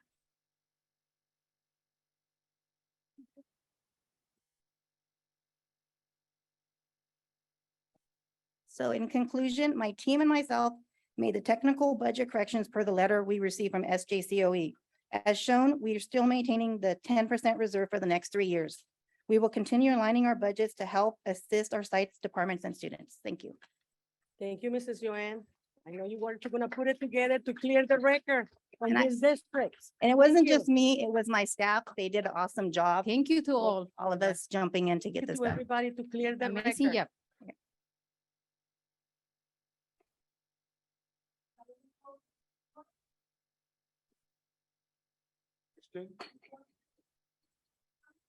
Question? Hey, thank you for board for letting me address you. So does that mean with the budget report that we just received that we're not gonna start 2023 or 2024 in a $30 million deficit? We're good? Mrs. Joanne, please answer so we can clear. This is SUSD is a good institution. We have people working very hard to clear things up now. Thank you so much for this time that everybody's here up here in the board meeting and hear everything today. Comments, any trustee comments?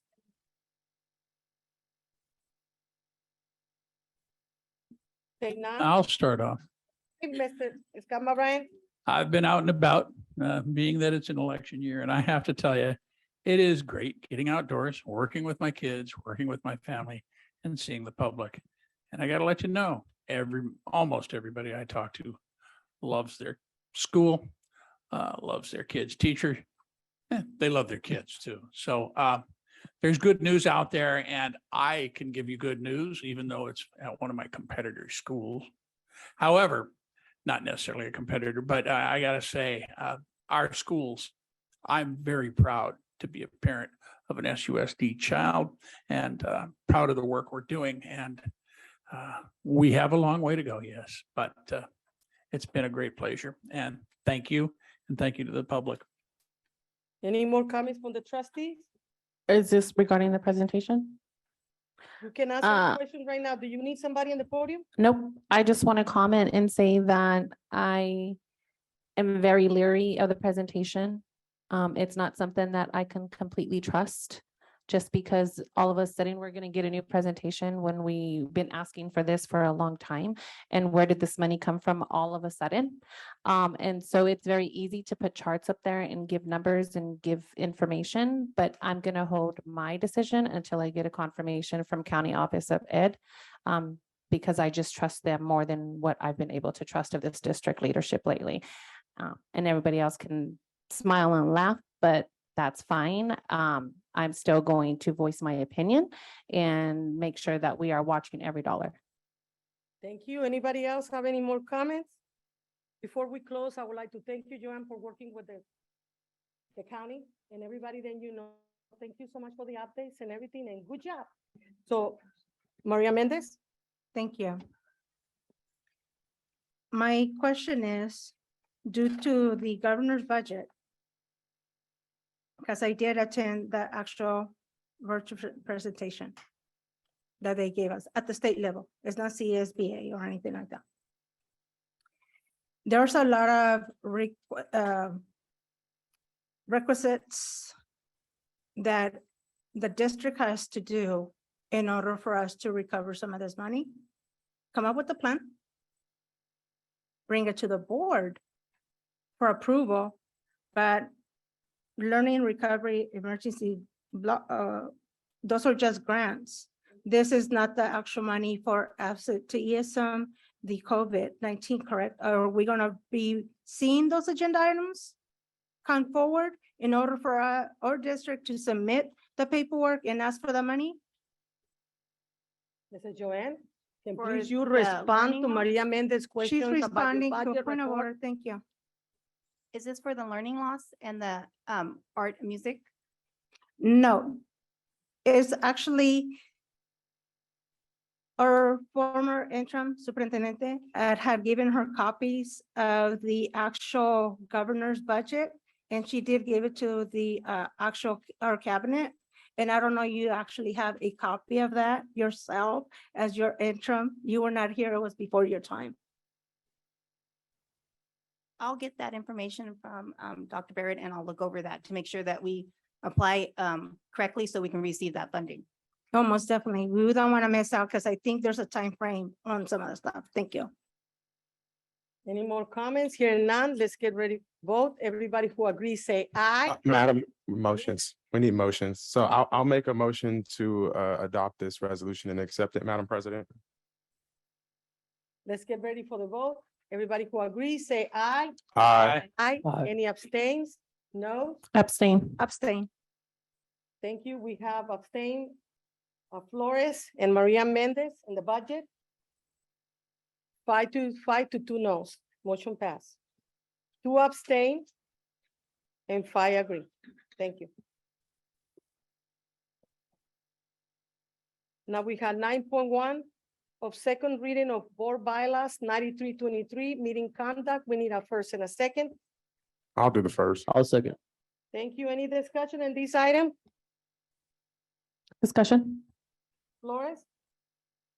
Microphone is yours. I just have some concerns because again, when you guys put, and I say when majority board puts this on the agenda, because again, we don't all get included on where this district is headed. It says that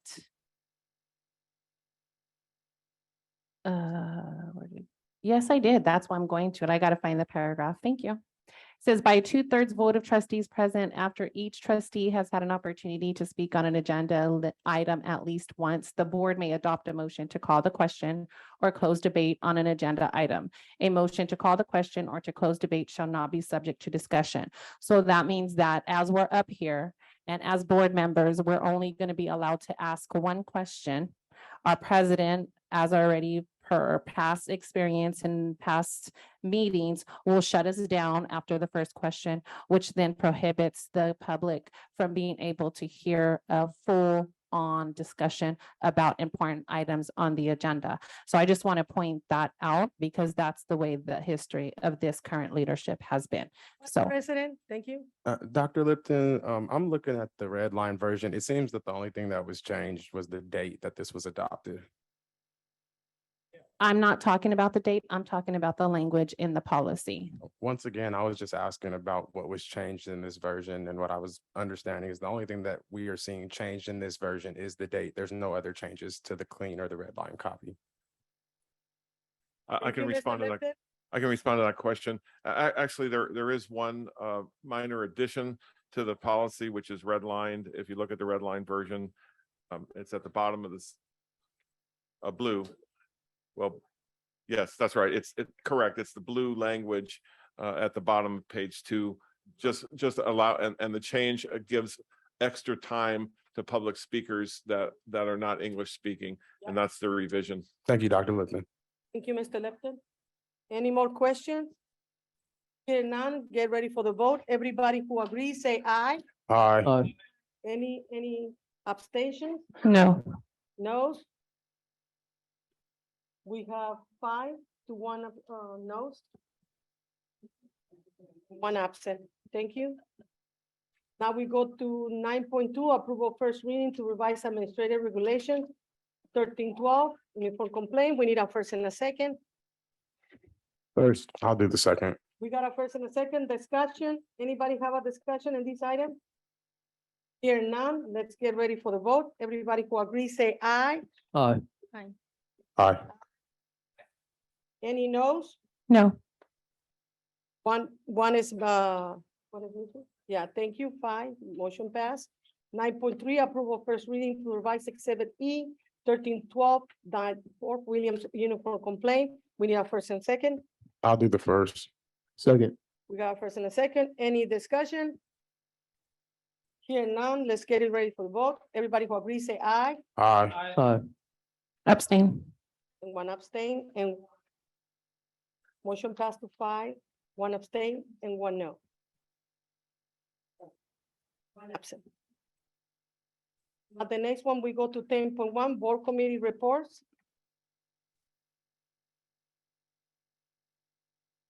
And Christina will read the oral announcements. Thank you. Back to you, Christina. This is an opportunity to hear any reports from the board committees, specifically regarding prior or upcoming committee meetings. There will be a 3-minute limit per report. Back to you, Madam President.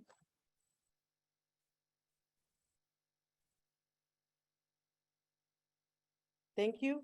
City of Stockton Parks and Recreation Committee by our Vice President, Raymond Solera. Thank you, Madam President, and good evening again, everyone. We had our Parks and Rec meeting yesterday, and I got a couple of updates. The first one is that there was a park beautification at Sandman Park on September 17th, and they did like some garbage cleanup, painted some of the garbage cans and some of the just different areas, the benches, making sure that that it just looks like a friendly place for our families and our community. There's another one that's scheduled for October 1st, which is this Saturday at Matthew Equinoa Park from 9 to 12 p.m. If you get a chance, go out and support. It's been a really great event. They've had about 5 or 6 this year so far. Next up, the city of Stockton and all of their youth rec programs are really looking for volunteer coaches to come out. They are finding that they're having a lot of coaches that are taking 2 and 3 teams. And so anybody that we can get to come out to be able to help support with that. I know the families that are being supported, a lot of them are being turned away because we don't have enough volunteer coaches in the community. And so that's really a big ask that they have. Next up, there are a couple events that are coming up on Thursday. The Van Buskirk Open House is going to be taking place from 6 to 7:30. That's going to be happening at Western Ranch Library because we're having some issues at Van Buskirk with the flooring. In addition, just an update on the technology program the city was putting on in terms of technology equity. There were 1,500 Chromebooks given away to students and families in our city of Stockton area, and an additional 500 tablets that were given out. And then they also have like coaching and handbooks to go with them so people can learn, how to access these materials, how to best utilize them in their homes. And then on October 29th, there is a Monster Mash, pretty much a Halloween event from 10 a.m. to 4 p.m. And then there's going to be some additional information about a special hour at the beginning for our students with special needs that may have some type of anxiety or other conditions that may stop them from being able to participate in a large group with lots of sound and activity. And so I think there's going to be an update coming from the city council about that. And then there are, last but not least, there's about 4 Harvest Fests going off. The 24th, there's one at Arnold Rue. The 26th, there's one at Stribley. The 28th, there's one at Seaford. And you can find all of these on our City of Stockton Parks and Rec, their activity guide. And those Harvest Festivals are going to take place from 5 to 8 p.m. At each one of those sites. Thank you all for being here. And thank you, Madam President. Back to you. Oh, well done job. Thank you, Vice President Solera. Now we go into San Joaquin County Board and School Boards Association Executive Committee, and who represents us in there is our Vice President Raymond Zuleta. Thank you. Back to you, sir. Thank you, Madam President. And what I wanted to talk about tonight, we actually met about a week and a half ago. And one of the big things that we talked about, we were just talking about Assembly Bill 130. And there's a lot of stuff in here that's going to be talking about the ways that county superintendents of schools are going to be able to get money that'll be coming into our schools. There's going to be, there's a ton of information about this. So we're going to be waiting for the next CSBA meeting to get some additional presentations on it. There's pre-kindergarten planning and implementation grants that are going into that. California Community Schools grants, after school education and safety program acts. There's quite a few just, I mean, it's a big bill, quite a few pieces in this, and just talking about the way that the money's going to be coming up in the next couple of years. And so I look forward to getting some additional information about that at our next CSBA meeting to bring here. Thank you, Madam President. Thank you, Vice President Zuleta. Well done job. Now is 3x3 committee, and I do represent the district in there. We're gonna bring an update. I'm trying to communicate with the city councils. So how we're gonna do our meeting in December. Thank you. We will keep you the update. Now the next one is 1852 Foundation Committee, and that is our trustee, Escamilla Bryan Chair. To you, sir. Thank you. We just held our first meeting in over a year, which is long, having to do with COVID delays and virtual meeting needs. And that was at 4:30 p.m. on a Friday. I believe that was the 23rd, if I'm not mistaken. And in that meeting, we just got together and discussed the general function, finances. We'd seen quite a bit of growth. We had doubled our financial capacity due to money coming in, inheritances and donations. We held a roll call, all were present, and from there, we discussed grants, but we still need to see people filing them, bringing them in, and then we can talk about approving them. So please get in grants if you have an interest or a need. From there, we also had funding brought in by one source, and we approved that funding for spending. So, and they will be receiving those funds shortly. We will be convening again in December. We agreed that we would be meeting in December, and I am looking at, I personally am looking at Thursday, December 15th at 4:30 p.m. here in the boardroom. I don't know how available that is yet, but that's a tentative. Thank you. Thank you, Mr. Escamilla Bryan, for the update. Now we go to item 10.2, reports for trustees activity. Christina will read the order announcements. And Abby will keep the timekeeper. This is the opportunity for each trustee to make a brief announcement or to give a brief report on their own recent activities at the district pursuant to the Brown Act, Government Code Section 54954.2A3. There will be a 3-minute limit per person. Back to you, Madam President. Thank you, Christina. We're going to start from the left, and we're going to start with Mrs. Trustee Angel and Flores for Area 2. Back to you, Flores. Yeah, thank you everybody for attending tonight. So let me start off with indoor soccer is going to be offered at Kennedy Community Center for students ages 10 to 14. Practice starts, the first practice starts this Thursday at 3:30. And the best thing of all, it's free. So any Area 2 schools who would like to send your kids there, please let them know that Angel Ann sent you. I also attended Merlot's Health and Wellness Fair on the 22nd. So that was a really good event. They had a lot of community sponsors there. And I also was able to meet with our Hamilton parents, despite the narrative that I was trying to do a political move. I actually had legit concerns from parents.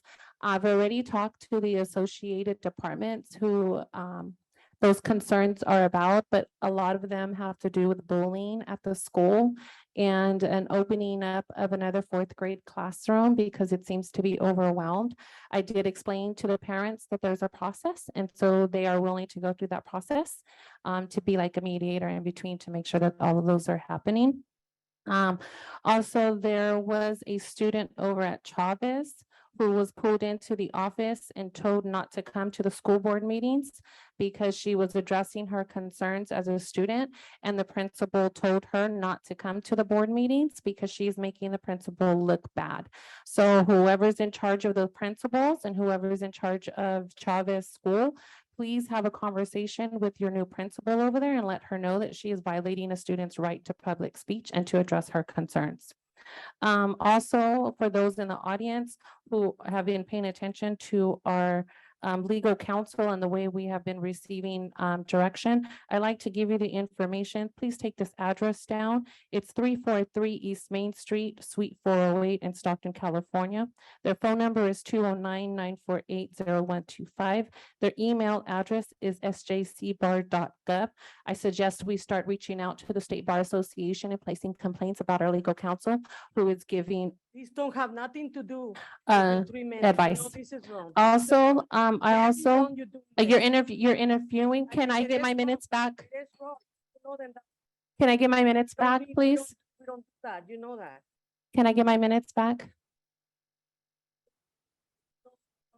Can I get my minutes back? Yes. Okay, thank you. And then also, Myra, and Superintendent, I would like to officially make a public complaint against our Director of Family Resource Director. I have received numerous, slanderous Point of messages. order. This is not, it's just not an Uh, agenda item you guys discussion. have sat up here. Please pause my minutes. Please pause my seconds. And you're Trustee lazy, Mendez, know. you and everybody else have sat up here several times talking about how much you have been attacked and followed home and taking pictures. So I just want to let you point guys of order. know. If there's a complaint, I think that there's an official complaint process. This isn't the appropriate This is venue not the for it. Peter Ray, you know that, Flores, you know it.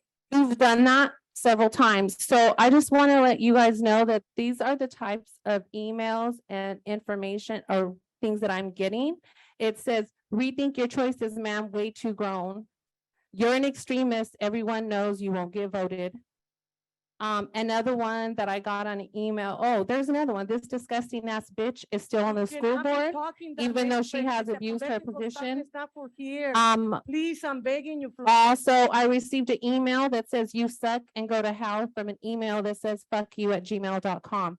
So this Please, is the Flores, type don't of do this. people Please do that not our do it. Director of Family Resource Centers begging you. recruits to attack board members this is who wrong. does not agree with the narrative that they want to give.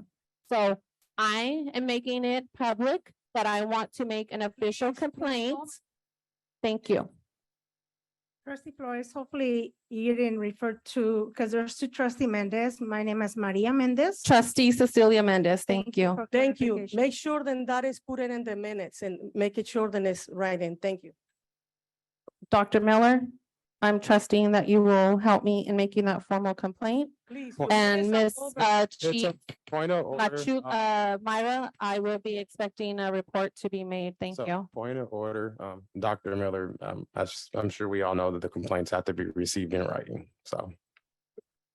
Just want to make sure that it's coming so that Please, everybody Mrs. knows. Flores, your time is done. Please. Thank you. Mr. Scott Bryan, please. Thank you. Thank you. In regard to. Hi, 209 times. Please don't do this anymore, Flores. Please don't do it. This is not the place. Please give to Scott Bryan, please. Sorry. Okay. All right. So moving on. I absolutely follow up with the Chavez principal. I cannot believe that anyone told not to go to a board meeting because it might embarrass them. I can see holding a conversation, but directing them is another thing. So I will look into that and see how far this went and what it meant. And we do need to be alerted to that. I wished you had personally just texted me or something, because I am glad to follow up with any one of my schools to make sure we're doing the right thing. So that will be looked into. I also have to say I've been running around, working my tail off. And really, quite frankly, if you know me, it kind of means that I've really been working my wife and family's tail off. They've been working hard, passing flyers, getting flyers out and getting out to people and helping me run around in the general public. And again, I have to say, we have a wonderful group of people out there. I got to tell you, I love my constituents, and they love their schools, and they love their board members generally. And I do believe that probably as well as you, that may include you, Ms. Flores. But seriously, I have had a great time running around and doing that, and I can't thank the schools I serve enough. I appreciate it. And I appreciate the schools that serve my children and my grandchildren. So thank you.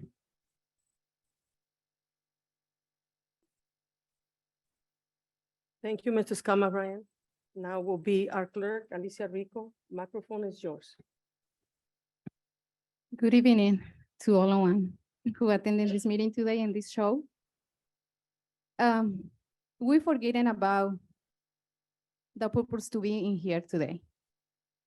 The purpose to be here today is to bring the concerns that are in the community, especially for all students, teachers, stakeholders, and staff. This is not a place to bring show with personal issues. So thank you for being here today. And I just want to say to thank you again. And to those who are supporting us, Ms. Miller says, you want to be part of the problem, you want to be part of the solution. To those who are here today, the solution, I applaud you, I applaud yourself. To be part of the problem, this organization never gonna be work the way that's supposed to be working. So I be visiting my sites, and to be honest, Joseph, I want to say thank you for being visiting. Guys, that is been in a lot of issues in there. I really appreciate that. And hopefully I can have the support that I need in there. And I've been participating in some of the ELAC meetings and the ELAC meetings and some events on my Franklin. I say my Franklin because it's mine. I feel like it's mine. I love my students and they know. And the only thing that I can say is I feel really, really proud to be part of this organization. I invite to those who is always saying that everything is negative on this organization to be out and spoke with parents, especially with students, to hear what is really what they need. That's gonna be the only way we can support. It's not to come over here and complain about everything. It's to go visit the school sites, spoke with principals, spoke with teachers, and ask what they need. But first, spoke with the students. If we not listen to students, there's no way we can support no one. Thank you. Thank you, Clerk Alicia Rico. Next is my Vice President. Thank you, Remo sir. Zuleta. Thank you. Thank you again, Madam President. And once again, hello, everyone. I think this will be my last time of the evening saying hello.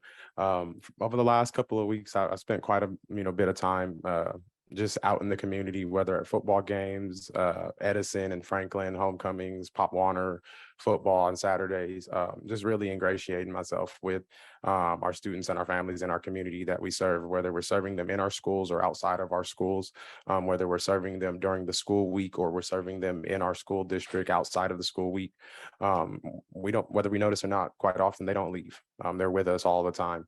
And I'm just thankful to our staff that has been showing up and making sure that we're supporting all of our students and families. I'm thankful for our parents and our families that have really taken the onus of coming and having contact with our board members, or for asking for more time to speak to our board members, because quite often we usually just get union people and outside interests that just give us false storylines that our parents a lot of times don't have the time to sit down, to research, to understand. There's a lot of parents and families that the fear mongering, the negativity within the politics, it's really polarized them. It's put them on one side or the other, when the only side is for our students and for our families. And so as I go around the community, the concerns that our employees and our staffs are having, quite often our parents, they're not having those same concerns. They're very thankful for the things that we are doing as a district, because many of the things that we do now have never been done in over 150 years of Stockton Unified School District.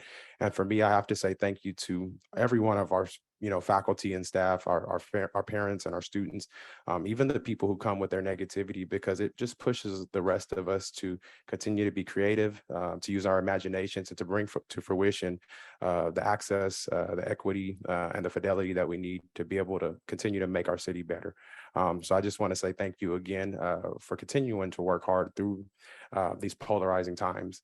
And thank you, parents and families, for continuing to show up and work with us, because sometimes we forget that we owe quite a bit to you. So thank you. Thank you, Vice President Raymond Solera, for your words. My name is Cecilia Mendez. I represent Area 1.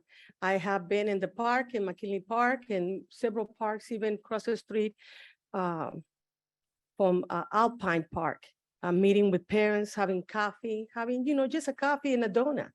And all they want is the children to read and write. All this stuff that is going on, they're not interested. These are regular folks and they come in. And I have a relationship with parents for a very long time. I also have the pleasure to sit down with two principals and letting me know that all they want is to come to work and go home. I don't blame them. That's all they want. I want to come home, my home, and I don't want to have stress. I don't blame them. I want to thank Joanne and the staff and everybody who's working right now, and even Mrs. Tracy Miller. She's putting up with a lot. And I want to thank them for the work that they're doing with the Department of Education, and working also with Mr. Brown, is trying to do the best that they can. They're trying to work with people, I understand, but who is my intersuperintendente is this lady next to me, Tracy Miller. Tracy Miller is my intersuperintendente right now, and we need to give her some kind of respect to help her. And we gotta move on. I know that I'm not perfect, but those principals, they came and told me that they were very concerned that children, they were not learning to write. And I understand many children come from different countries. So we need to help the English learners. We need to make sure that they achieve their goals. And I want to thank everybody here who are sitting down and taking their time. Thank you for coming to Stockton Unified District. This is a beautiful SUSD. I'm a product of that also, and my children, they are. Let's be part of it. Let's work together to achieve what children dream. Thank you. Now the next person will be Zachary Avalar. Not gonna waste anybody's time with talk about threats and anything like that. I get threats all the time too, but all you gotta do is block it. Like you block them, they can't say anything more. Usually I just send them a picture of a cat. But anyways, I've been spending a lot of time with the parents and families that attend my various schools, and I think it's very positive that they stay heard and stay happy with their teachers and principals. It's also essential we continue to enhance the after-school programs and keep it free so that none of our students fall through the cracks. I'm going to continue to work hard to improve our school safety. As we all say, school safety is our #1 priority. So I want to ensure that the parents, that their children are safe from the minute they're dropped off in the morning until the moment they're picked up. Also with with what I've seen as a student in high school and as a board member for SUSD,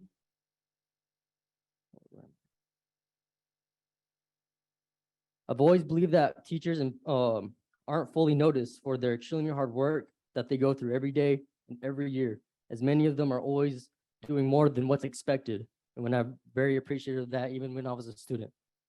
With that said, I always believe that our teachers deserve more than what they receive. Here's the big part, such as better pay and frequent visits so that their voices are heard and noted. But first, we gotta look at the budget and do better with that as well. Thank you. Thank you, Ms. Avalar. Maria Mendez. Thank you. Maria Mendez, representing Area 5. Thank you, everyone, for joining us tonight during this meeting. So I had a pleasure to actually attend, which is on an annual basis, the 6th annual Inspirational Messages of Peace, which it took place at the Rose Garden, which is located where HCA is at. It was beautiful. We actually have 12 winners of our students of SUSD, and only 3 SUSD sites were actually invited. A lot of them were invited, but these 12 students actually come from Hamilton, Monroe, and Pittman. Out of all those students, there's one special award that is actually somebody from the community organization selects. So this year, the Stockton Police Department Chief McFadden announced these Stockton Police Department's Ambassador Garden winner, which is an 8th grader from Hamilton Elementary School, which the message was regarding service. I do have the pictures of the actual plaques that were placed, and it says 2022 of each of the students, and then an actual picture of Chief of Police for Stockton PD with actually our ambassador student as well. So if we would like to post them at the school sites, websites. I noticed that some of the websites of their school sites are not up to date. They're outdated. I understand that there's a turnover of staffing across district wide, but at the same time, who's supposed to be on top of that to be an updated person to update the actual websites of those school sites, which is to show some of this very wonderful things. I mean, we can also share it with the social media that is actually SUSDs, but at the same time, school sites, because not everybody goes into SUSD websites. Some parents, they just go directly to the actual school sites website. So, I mean, it is very wonderful. I'm gonna be staying for a little bit more. I'm trying to hold my composure.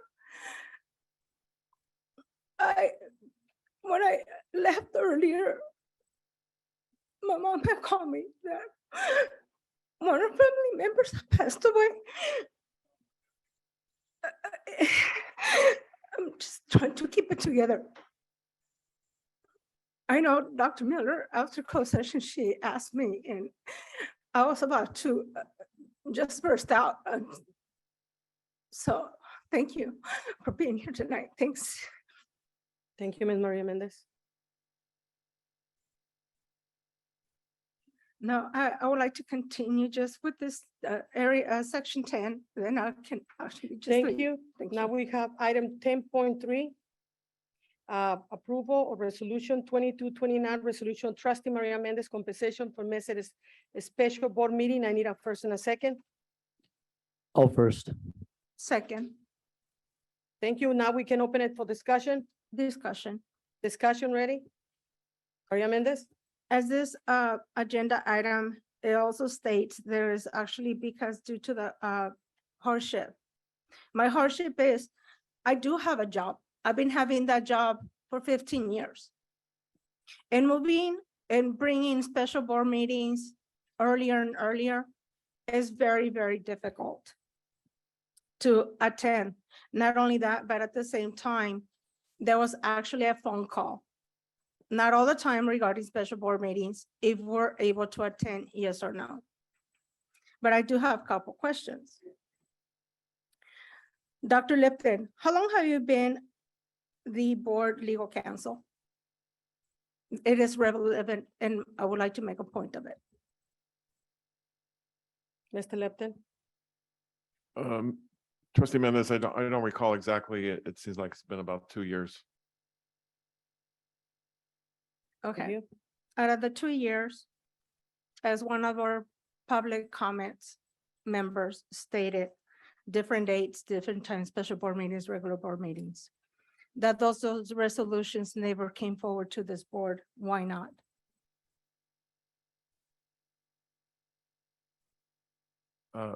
I don't know the answer to that.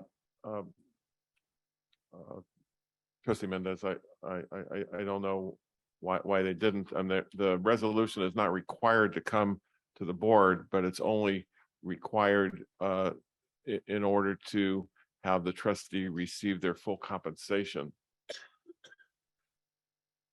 But the board's not required to put those resolutions on the agenda. But I don't know why that hadn't been done at other meetings. My follow-up question is, as the community member or a stakeholder stated, there's a board policy or board bylaw. And it states board meetings, missing board meetings for board members in order for us to give.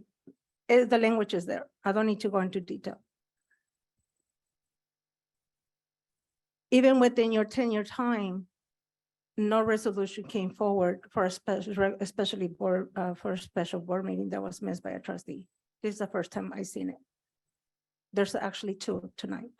Why is that?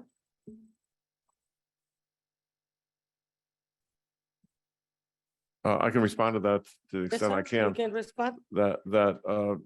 Trustee Mendez, again, I don't know why this hasn't been put on the agenda before, but like I said, the resolutions are not required, just like the board is not obligated to adopt a resolution. But I do understand your concern. Thank you. Thank you. Any more questions? Here none, let's get ready for the vote. Everybody who agrees, say aye. Actually, I still have discussion. Okay, now you have the microphone. Actually, because the board policy stipulates that we must attend regular school board meetings, it specifically also says that it does not include special board meetings. So this is actually a waste of time. And this is also actually viewed as retaliation by our legal counsel and the rest of the board members due to the fact that I know that I myself have called out to question the type of counsel that we've been receiving. And also, Dr. Miller, it does says that it was prepared by you, but who's the one who requested to put this on the agenda?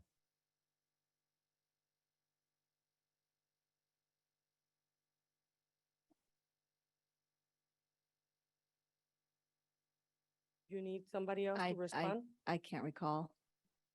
Dr. Lipton, who requested to put this on the agenda?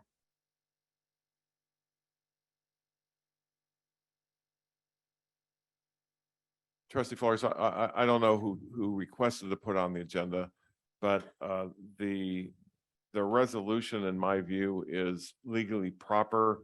And the first whereas paragraph sets forth the education code statute and the board bylaw. And again, this resolution doesn't need to be on the agenda. So it's a waste of time. Excuse me? It's a waste of time. No, Well, it's not. I don't know if it is or not. That's really. So if it's not needed, we can't recall. I mean, we have a couple educated people up here. You're a lawyer, and none of you can recall who asked to put this on the agenda. Just to clarify my prior comment, when I say that the resolution is not needed, what I mean by that is if there is no resolution, a trustee that misses a meeting will have their compensation reduced for the missed meeting. Regular board meeting. No, Trustee Flores. The bylaw says regular board meeting. We are obligated to be here for regular school board meetings, not special board meetings held at 12 o'clock in the afternoon when we have other obligations.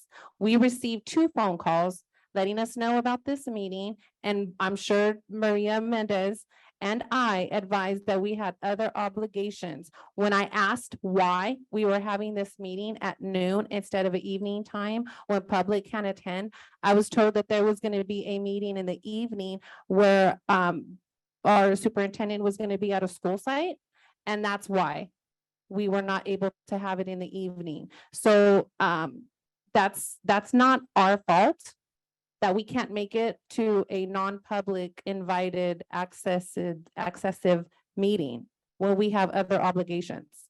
So again, this is not valid because the bylaws says regular school board meeting, not special board meetings. And I'll reserve my comments for item 10.4 because it's the same thing.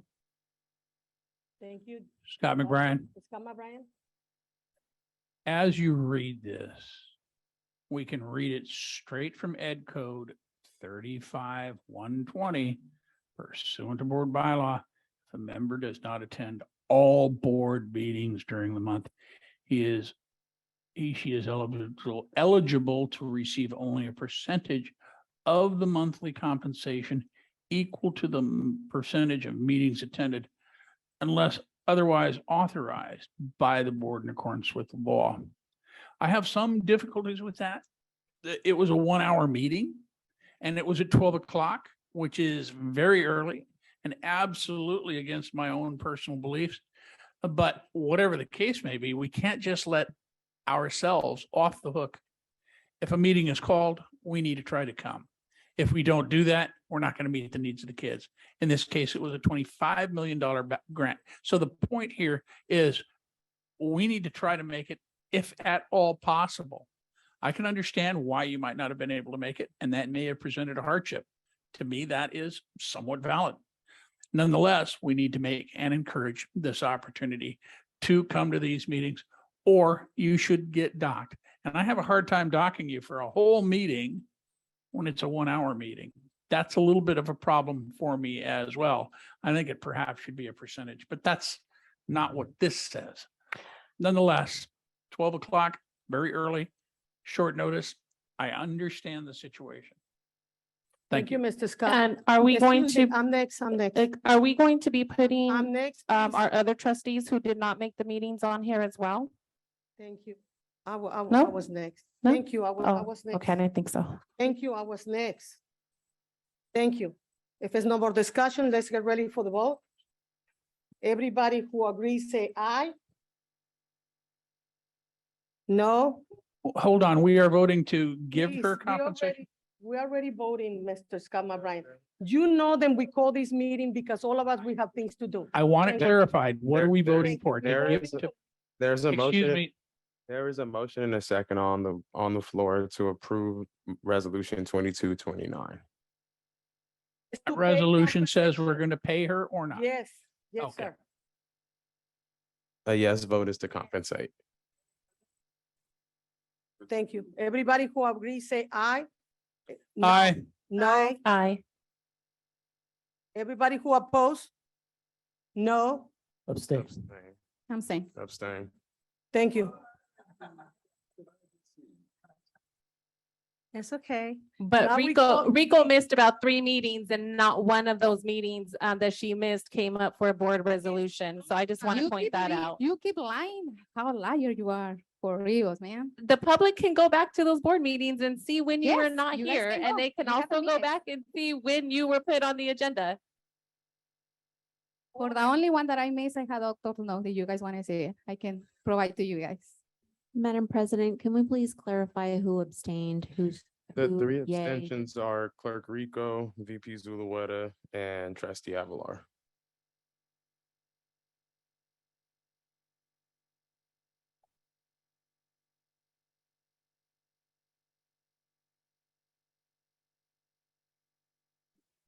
So what the heck got to do the pass? No, sir, please, please. So- We're in business, sir. So motion fails. What's the rest of this on? There's 3 yeses, 1 no, and 3 abstentions. Motion fails. Thank you. Who was the no, please, for clarification? The 1 no was President Cecilia Mendez. Thank you. You got everything now? Yeah?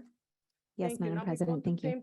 10.4, approval resolution 2230, resolution of trustee annual employees compensation for missing a special board meeting. We need a first and a second. I'll do the first.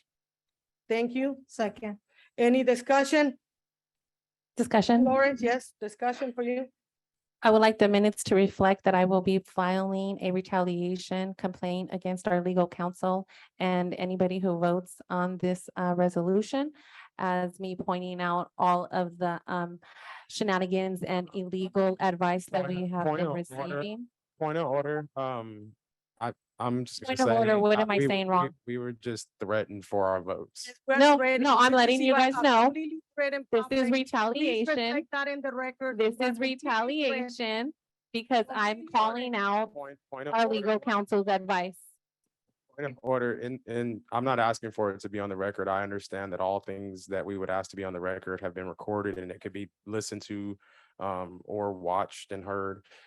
What I'm expressing is that what I just heard Trustee Flores say to us is that if we do not vote in favor of her being paid, then she will be filing a lawsuit against not only our district attorney, but then other trustees as well. Thank you. Check my record. I've already Thank won you. lawsuits against you Thank guys. you. Thank you. No more comments? comment. If I am going to be threatened for my vote, I might as well not vote yes, which I was going to vote yes. Mr. But Scott, please, that's Mr. just Scott. crazy. Mr. Scott. Let's get ready for the vote. Everybody who agrees, say aye. Aye. Aye. Any noes, no? No. Abstain. Abstain.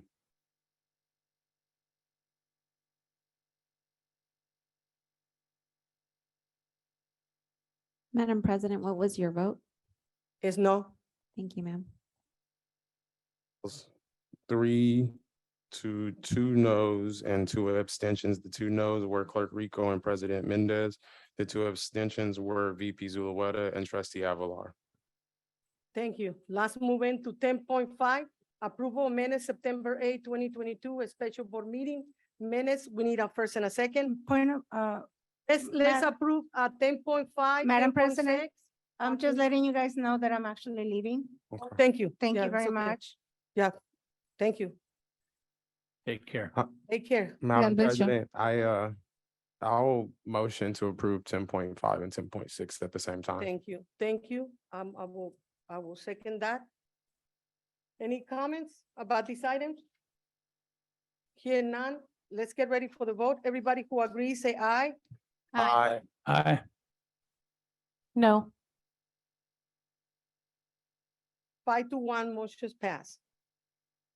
We have 11.1 Superintendent report. Back to Tracy Miller. Thank you, Mrs. Tracy Miller. All right, good evening and thank everyone in the audience for hanging in there and just want to say as the interim superintendent, thank you for your grace as I'm learning my new role. And Lucas, thank you for keeping me on my toes there.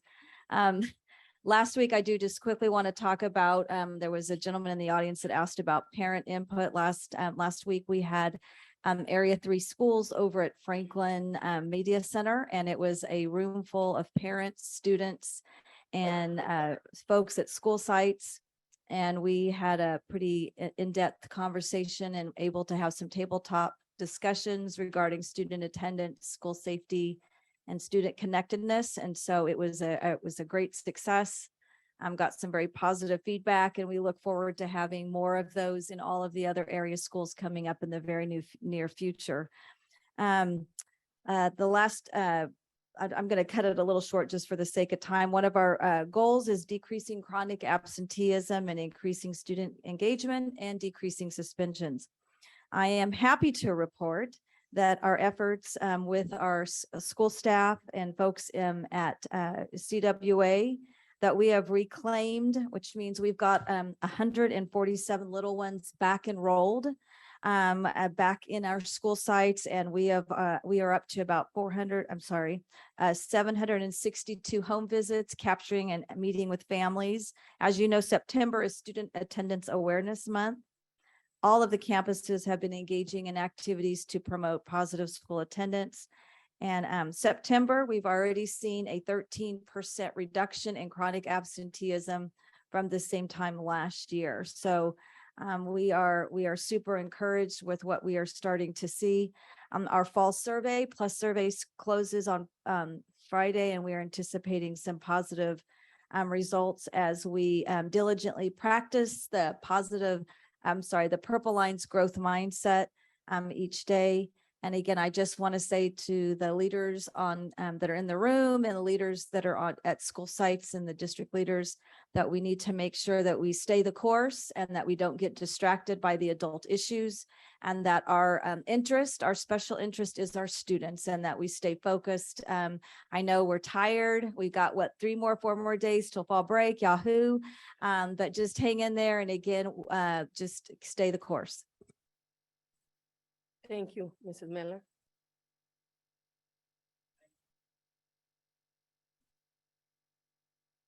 Now we have 11.2 action approval legal service agreement with the law firm of Fagan Friedman for 2022 to 23 school year. Second. You got a first and a second. Any discussion on this item? Here none. Let's get ready for the vote. Everybody who agrees, say aye. Aye. Aye. Any noes? No. Any abstains?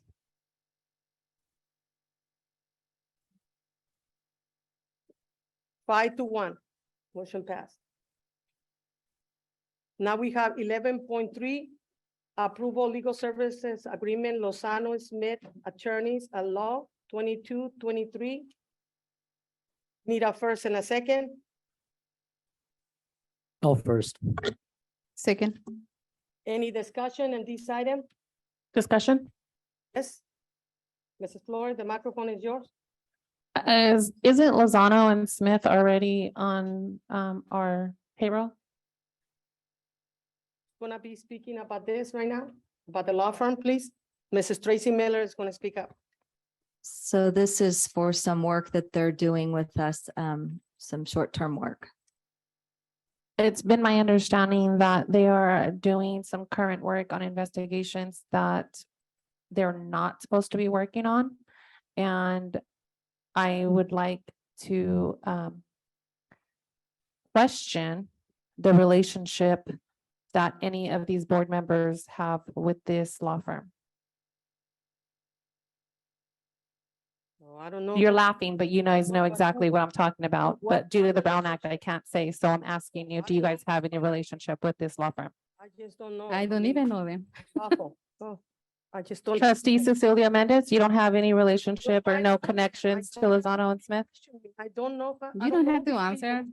I never met them. Thank you very much. I never met them. Oh, dear G. Any more questions? Those who know me know I wouldn't be asking a question unless there's more information behind it. So Oh, my God, Thank you. please, do you have another question that you can ask? That's my question. Seems You that can it's not. answer, Mrs. Miller. Ms. Miller? You want me to answer that question? I don't have. oh, any it's a rhetorical question. You guys are laughing, but you know exactly what I'm talking about, right? Oh, Mrs. Tracy Miller just respond to you, Mrs. Flores. What do you say to her? What is what she's respond to you? I don't. Yeah, ready for the vote? Everybody who agrees, say aye. Aye. No. I also am voting no. Okay. Okay, thank you. Thank you. Can we go?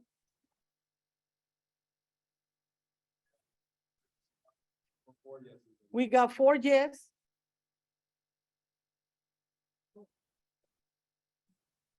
Four yes and 2 no, motion pass.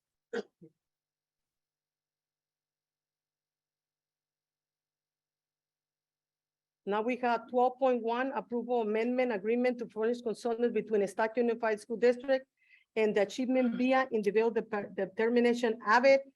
Can we have somebody from Avid to come to the podium so that way the board members can ask the question? I'll do the motion.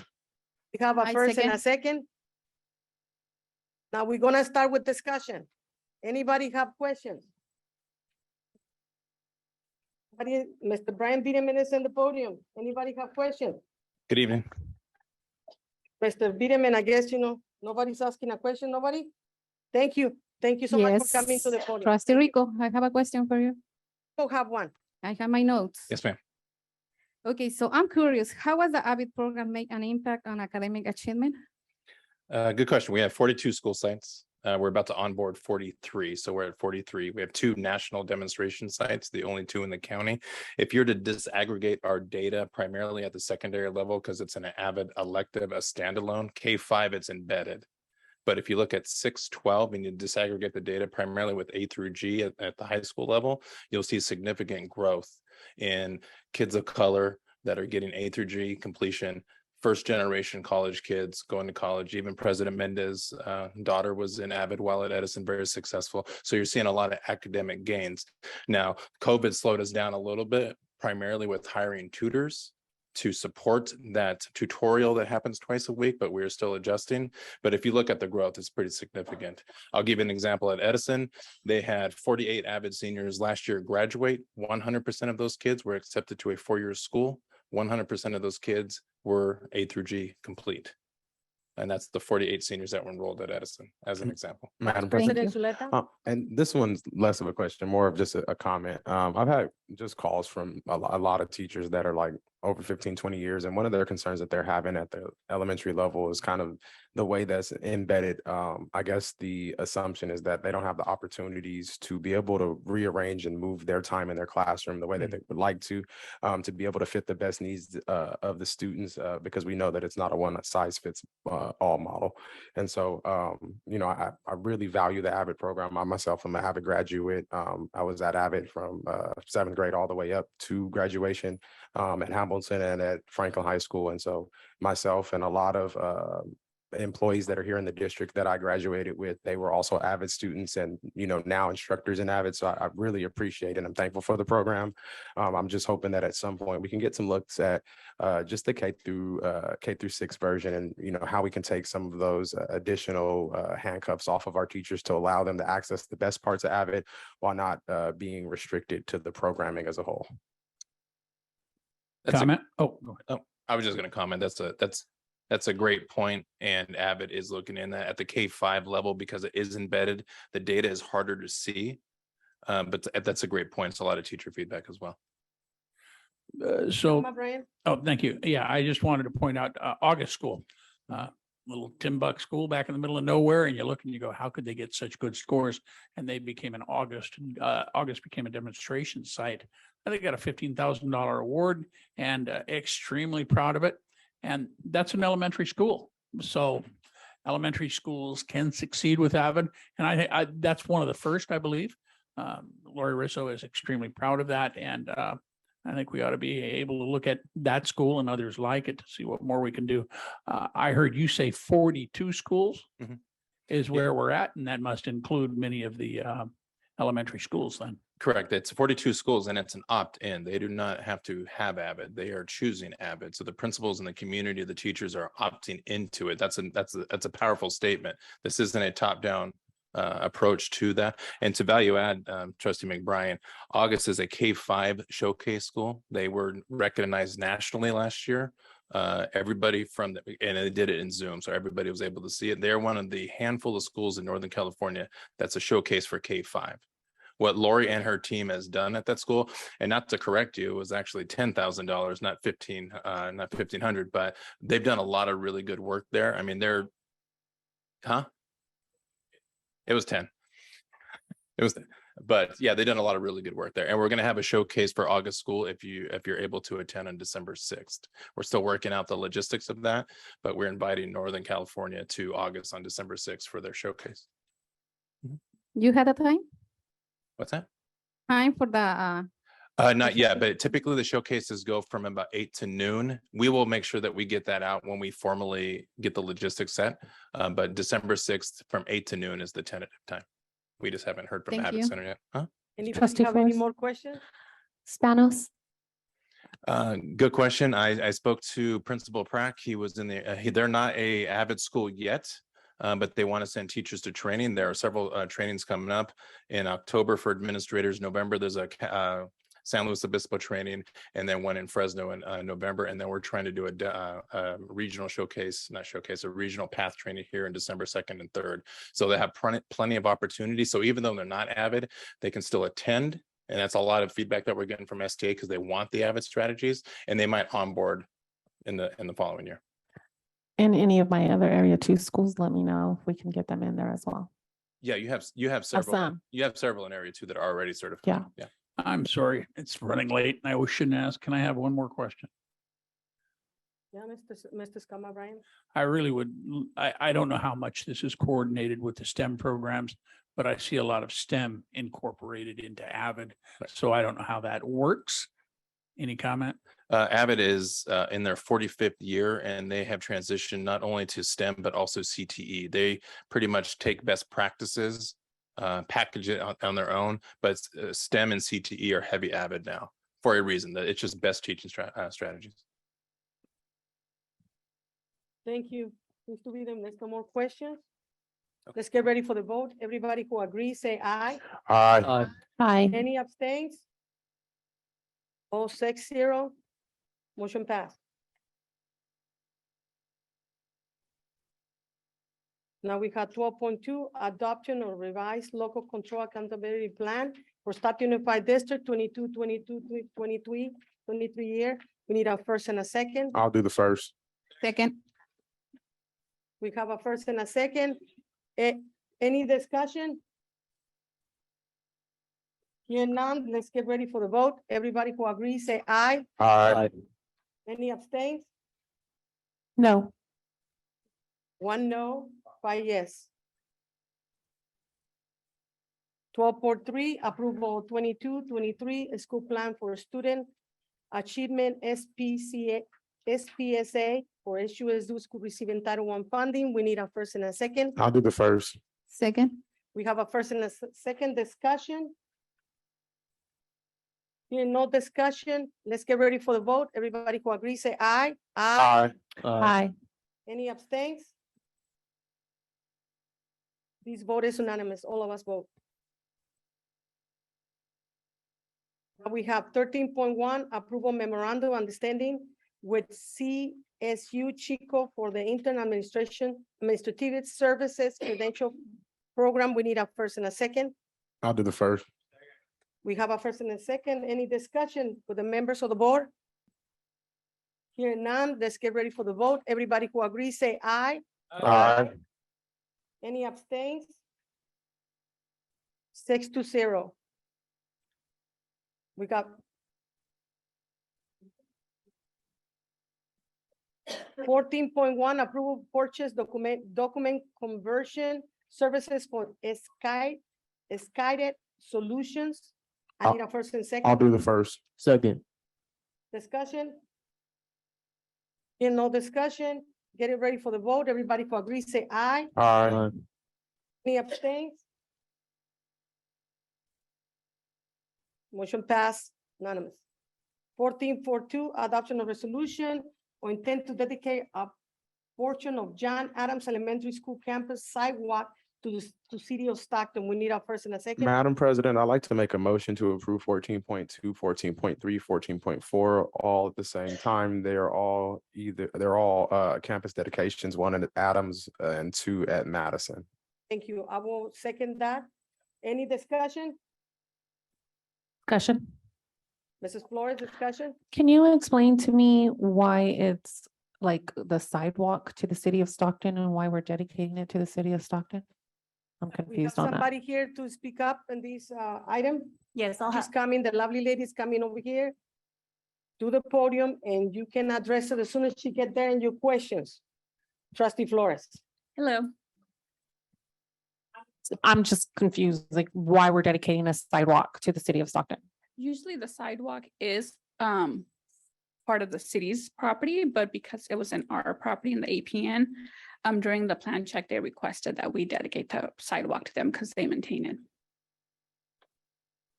Thank you for your answer. So no money, no nothing, it's just in name only. They just want to know that it belongs to them.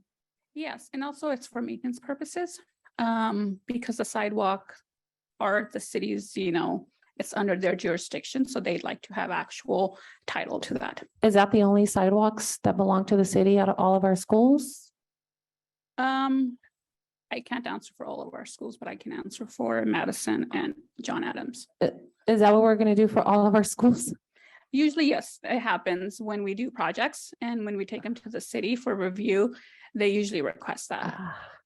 Thank you. You Go can ahead. come to the podium, ma'am, so you can answer the questions of Angel and Flores. Thank you. Only because I was the principal at Adams, I can tell you why. If you've ever been at Adams, here's the corner of the preschool that they're updating. You guys have that's already been through. It is cut to the curb. There's no sidewalk there. So in order for them to put an ADA compliant sidewalk, we have to dedicate our own property to them so that they can actually put a sidewalk in there so that it's ADA compliant. And it's the same with the other school. Thank you so much for the update. And also, I'd like to make one comment on resolution 14.4. It's for the fire hydrant, and the fire hydrant is a public fire hydrant that the district is going to install on our property, but it gets tied into the city's water main line. So that is why we're dedicating that to them. Thank you for the information. Seeing any more questions, let's get ready for the vote. Everybody who agrees, say aye. Aye. Aye. Motion pass unanimous. Got 14.5, approval 22, 21, 21, 22, revised, netted actual report. I'm glad to be the first. I will do Second. Second. We have a first and a second and a third. Any discussion on this item? Thank you to our fiscal team. Thank you. Get ready for the vote. Everybody who agrees, say aye. Aye. Thank you. Vote unanimous. We voted, no, my vote is no on that. In 14.5, you want to vote no? Okay, thank you. My 14.5 is no. 14.6, approval or change order and amendment of second to facilities lease to James Construction California Incorporation for the Arthur Coleman Junior Administration Complex renovation project. We need a first and a second. I'll do the first. I'll second. We have first and a second discussion. It's right there, sir, in the paperwork. And Madam President, can I make a comment? I just want to make sure we remember when Brian Biederman was our superintendent, he kind of quoted this one at like $22 million. So even with the extra money, we're kind of still well below by about $15 million. So I'm just appreciating seeing it get done way under what that cost looked like. Thank you. Yeah, no more discussion. Let's get ready for the vote. Everybody who agrees, say aye. Aye. Aye. No. Have 5 yes and 1 no and 1 absent. 14.7, approval or change order and amendment 3 to facilities lease to Rublin Contracting Incorporation for the Tyler Elementary School alteration project. We need a first and a second. I'll do the second. Any discussion? Madam President, I just want to note that this is one of the new, well, this is going to be a new school site for PYA. Some of the reason that it was expressed to me that we had these additional costs is that we had an opportunity to kind of, total that whole site and then rebuild a brand new school. And what we did is we refurbished a old site. And so then it kind of limited the ability for us to do different things. And this is kind of one of those outcomes in terms of the scope didn't adequately address all the issues with that site. And now we're having to go back to ensure that our PYA family, that they get the school that they deserve. And so I know that this is a big number, but this is something that is sorely needed for our PYA community, and it's something they've been waiting for over 5 years. Thank you. Yeah, they're very excited, so thank you. Any more comments about this item? If there's no comments, let's get ready for the vote. Everybody who agrees, say aye. Aye. Aye. Any abstain? Abstain. We have 5 yes, 1 abstain, and one missing. Now we're going to 15.1, student expulsion. I'll do the first. I will do the second. Like to approve all the at once.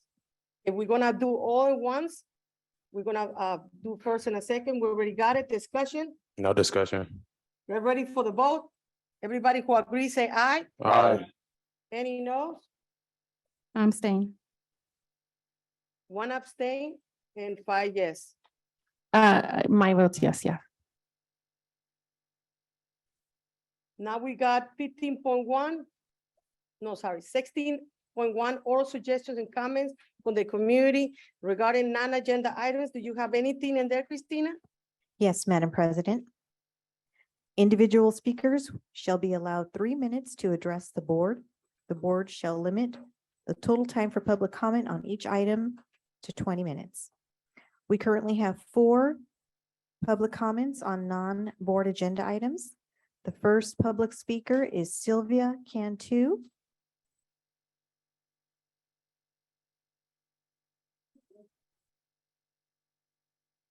My topic was general funds.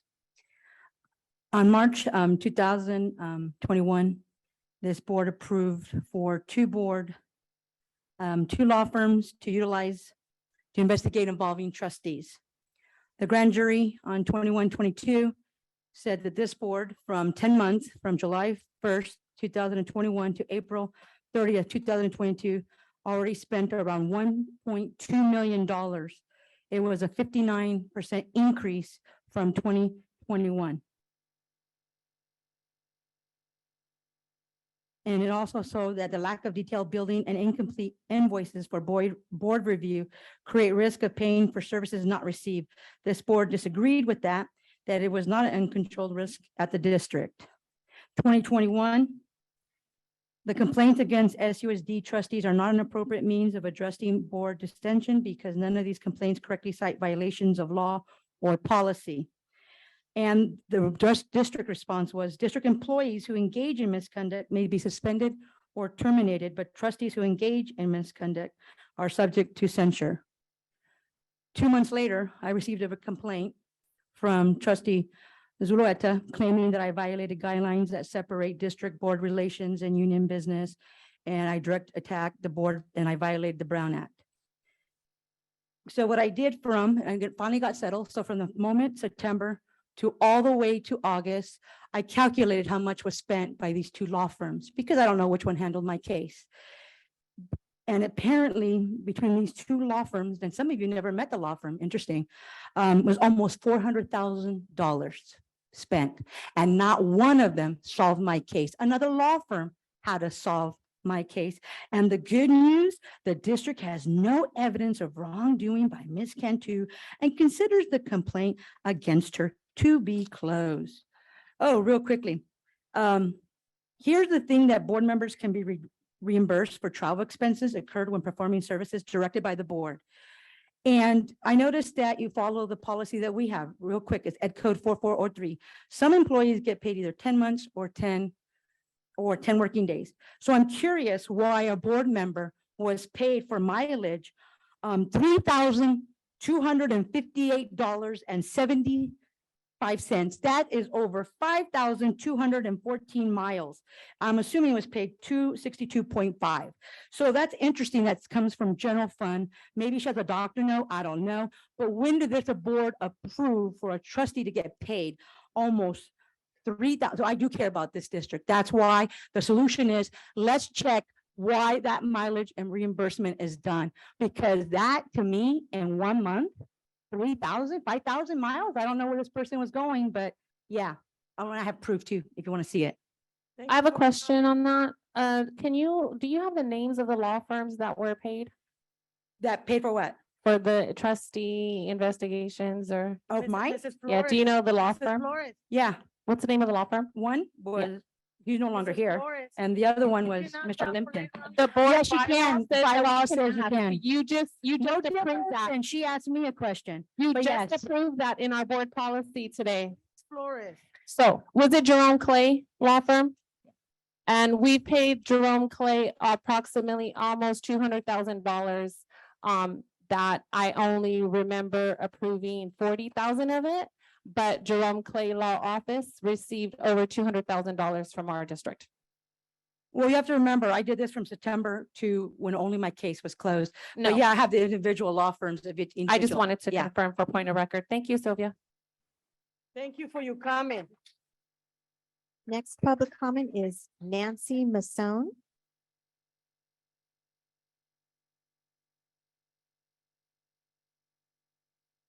I actually have a paper that I want you guys to have.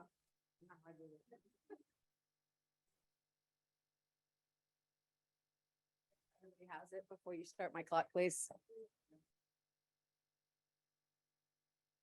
And I believe I included enough for you guys because I didn't know if you needed it or not. Not you, sorry. Okay.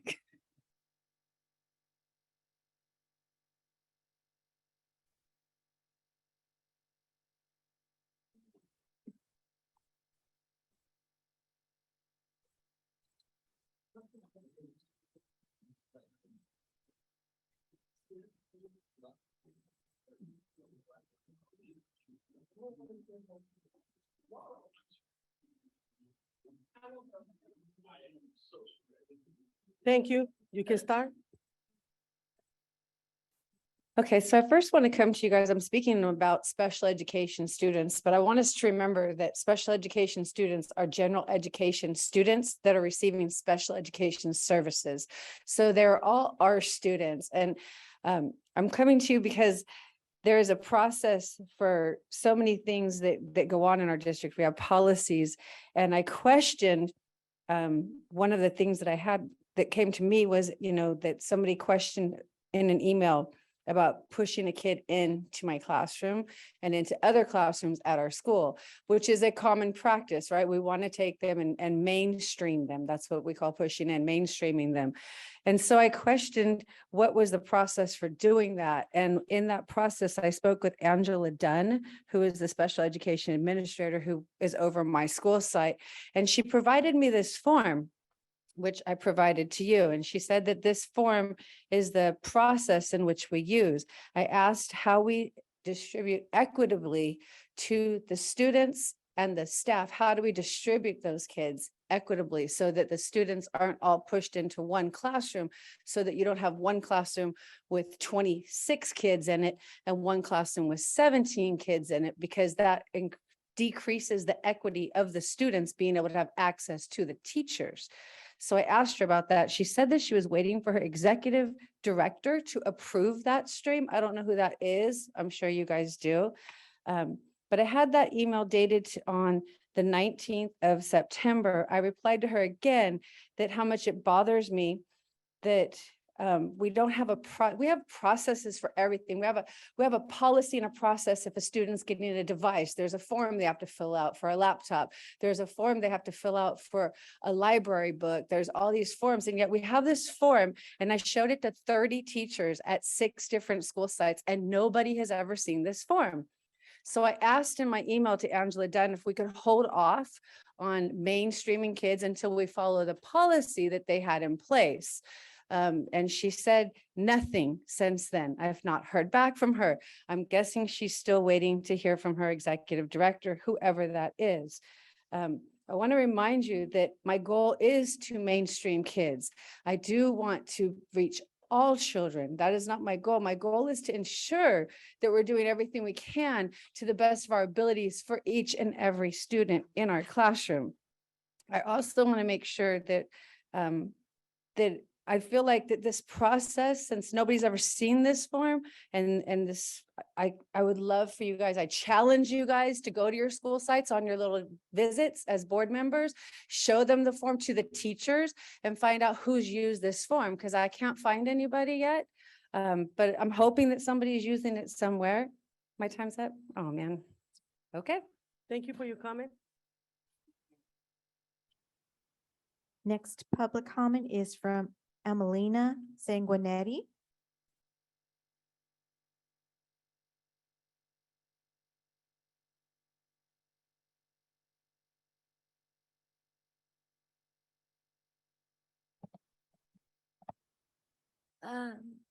Good afternoon, Board Trustees, and thank you for the opportunity to speak today. My name is Emelina, and I survived a brain injury, making me physically disabled.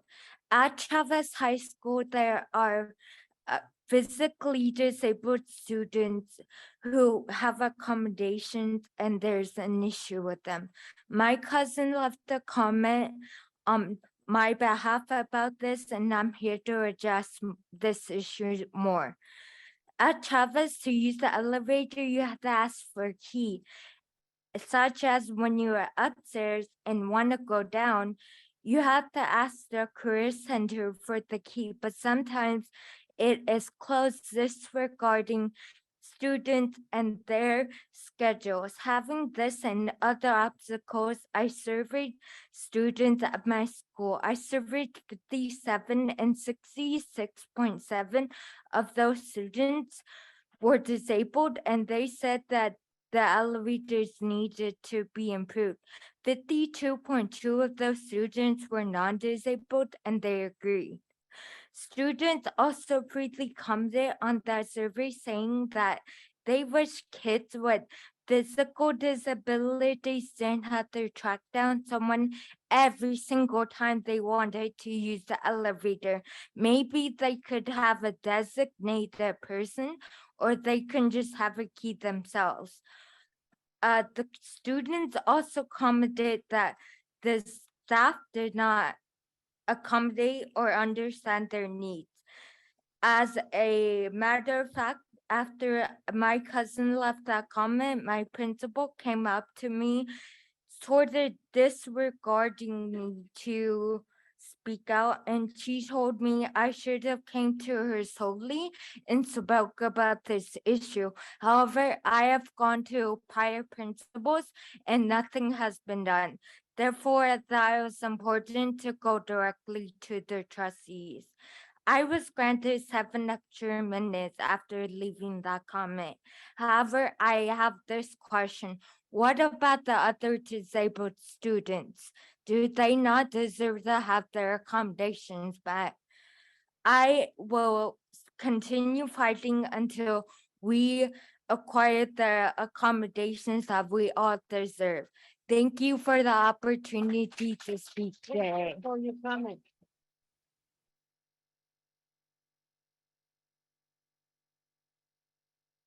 I am very, very proud of you. That takes a lot of courage.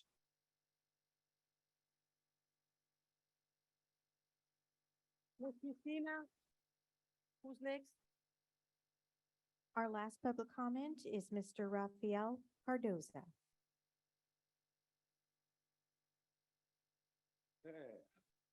Good evening, board, and thank you for the opportunity to address you guys.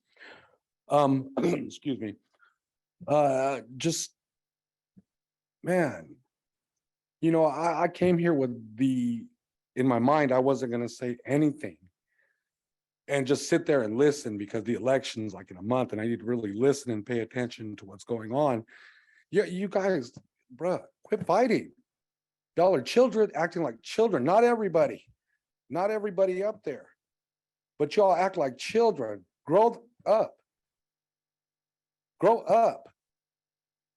Y'all get what you get because of what's happened. We know that everybody messes up. You know, I could put a rock right here and say, the first person that can pick this rock up and throw it, you know, a great one, man, you know, if you can cast that first stone, here you go. None of us can. None of you guys can. Nobody can pick up that rock. You know, stop fighting. Set an example. Set an example. I know I don't set the greatest example myself at times, and I apologize, and I will do what I can to rectify that. You know, this is the only reason I'm saying, quit fighting. You guys want us to stay here. You guys want us to give you understanding. Give yourselves freaking understanding. Learn to talk. Sit down. Go out instead of this. Go out and sit down and have a cup of coffee together, bro. Go sit down and have a donut like y'all are saying together outside of here.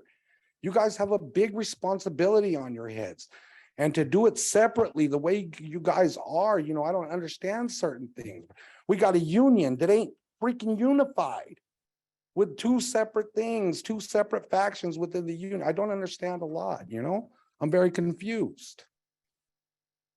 I would also just like to make a comment about something called the climate survey that my child was sent a permission slip a few weeks ago. And of course I didn't sign it.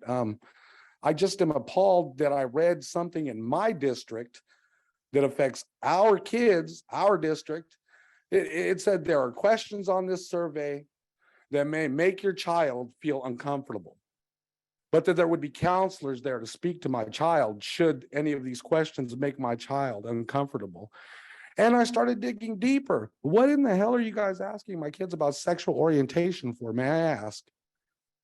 May I ask why I can opt out of the sex ed class, but I don't have the right to opt out of the gender and inclusionary and gender this and gender that? I don't have the right to opt out of this. There's some very evil people coming after our kids. Very evil, nasty people.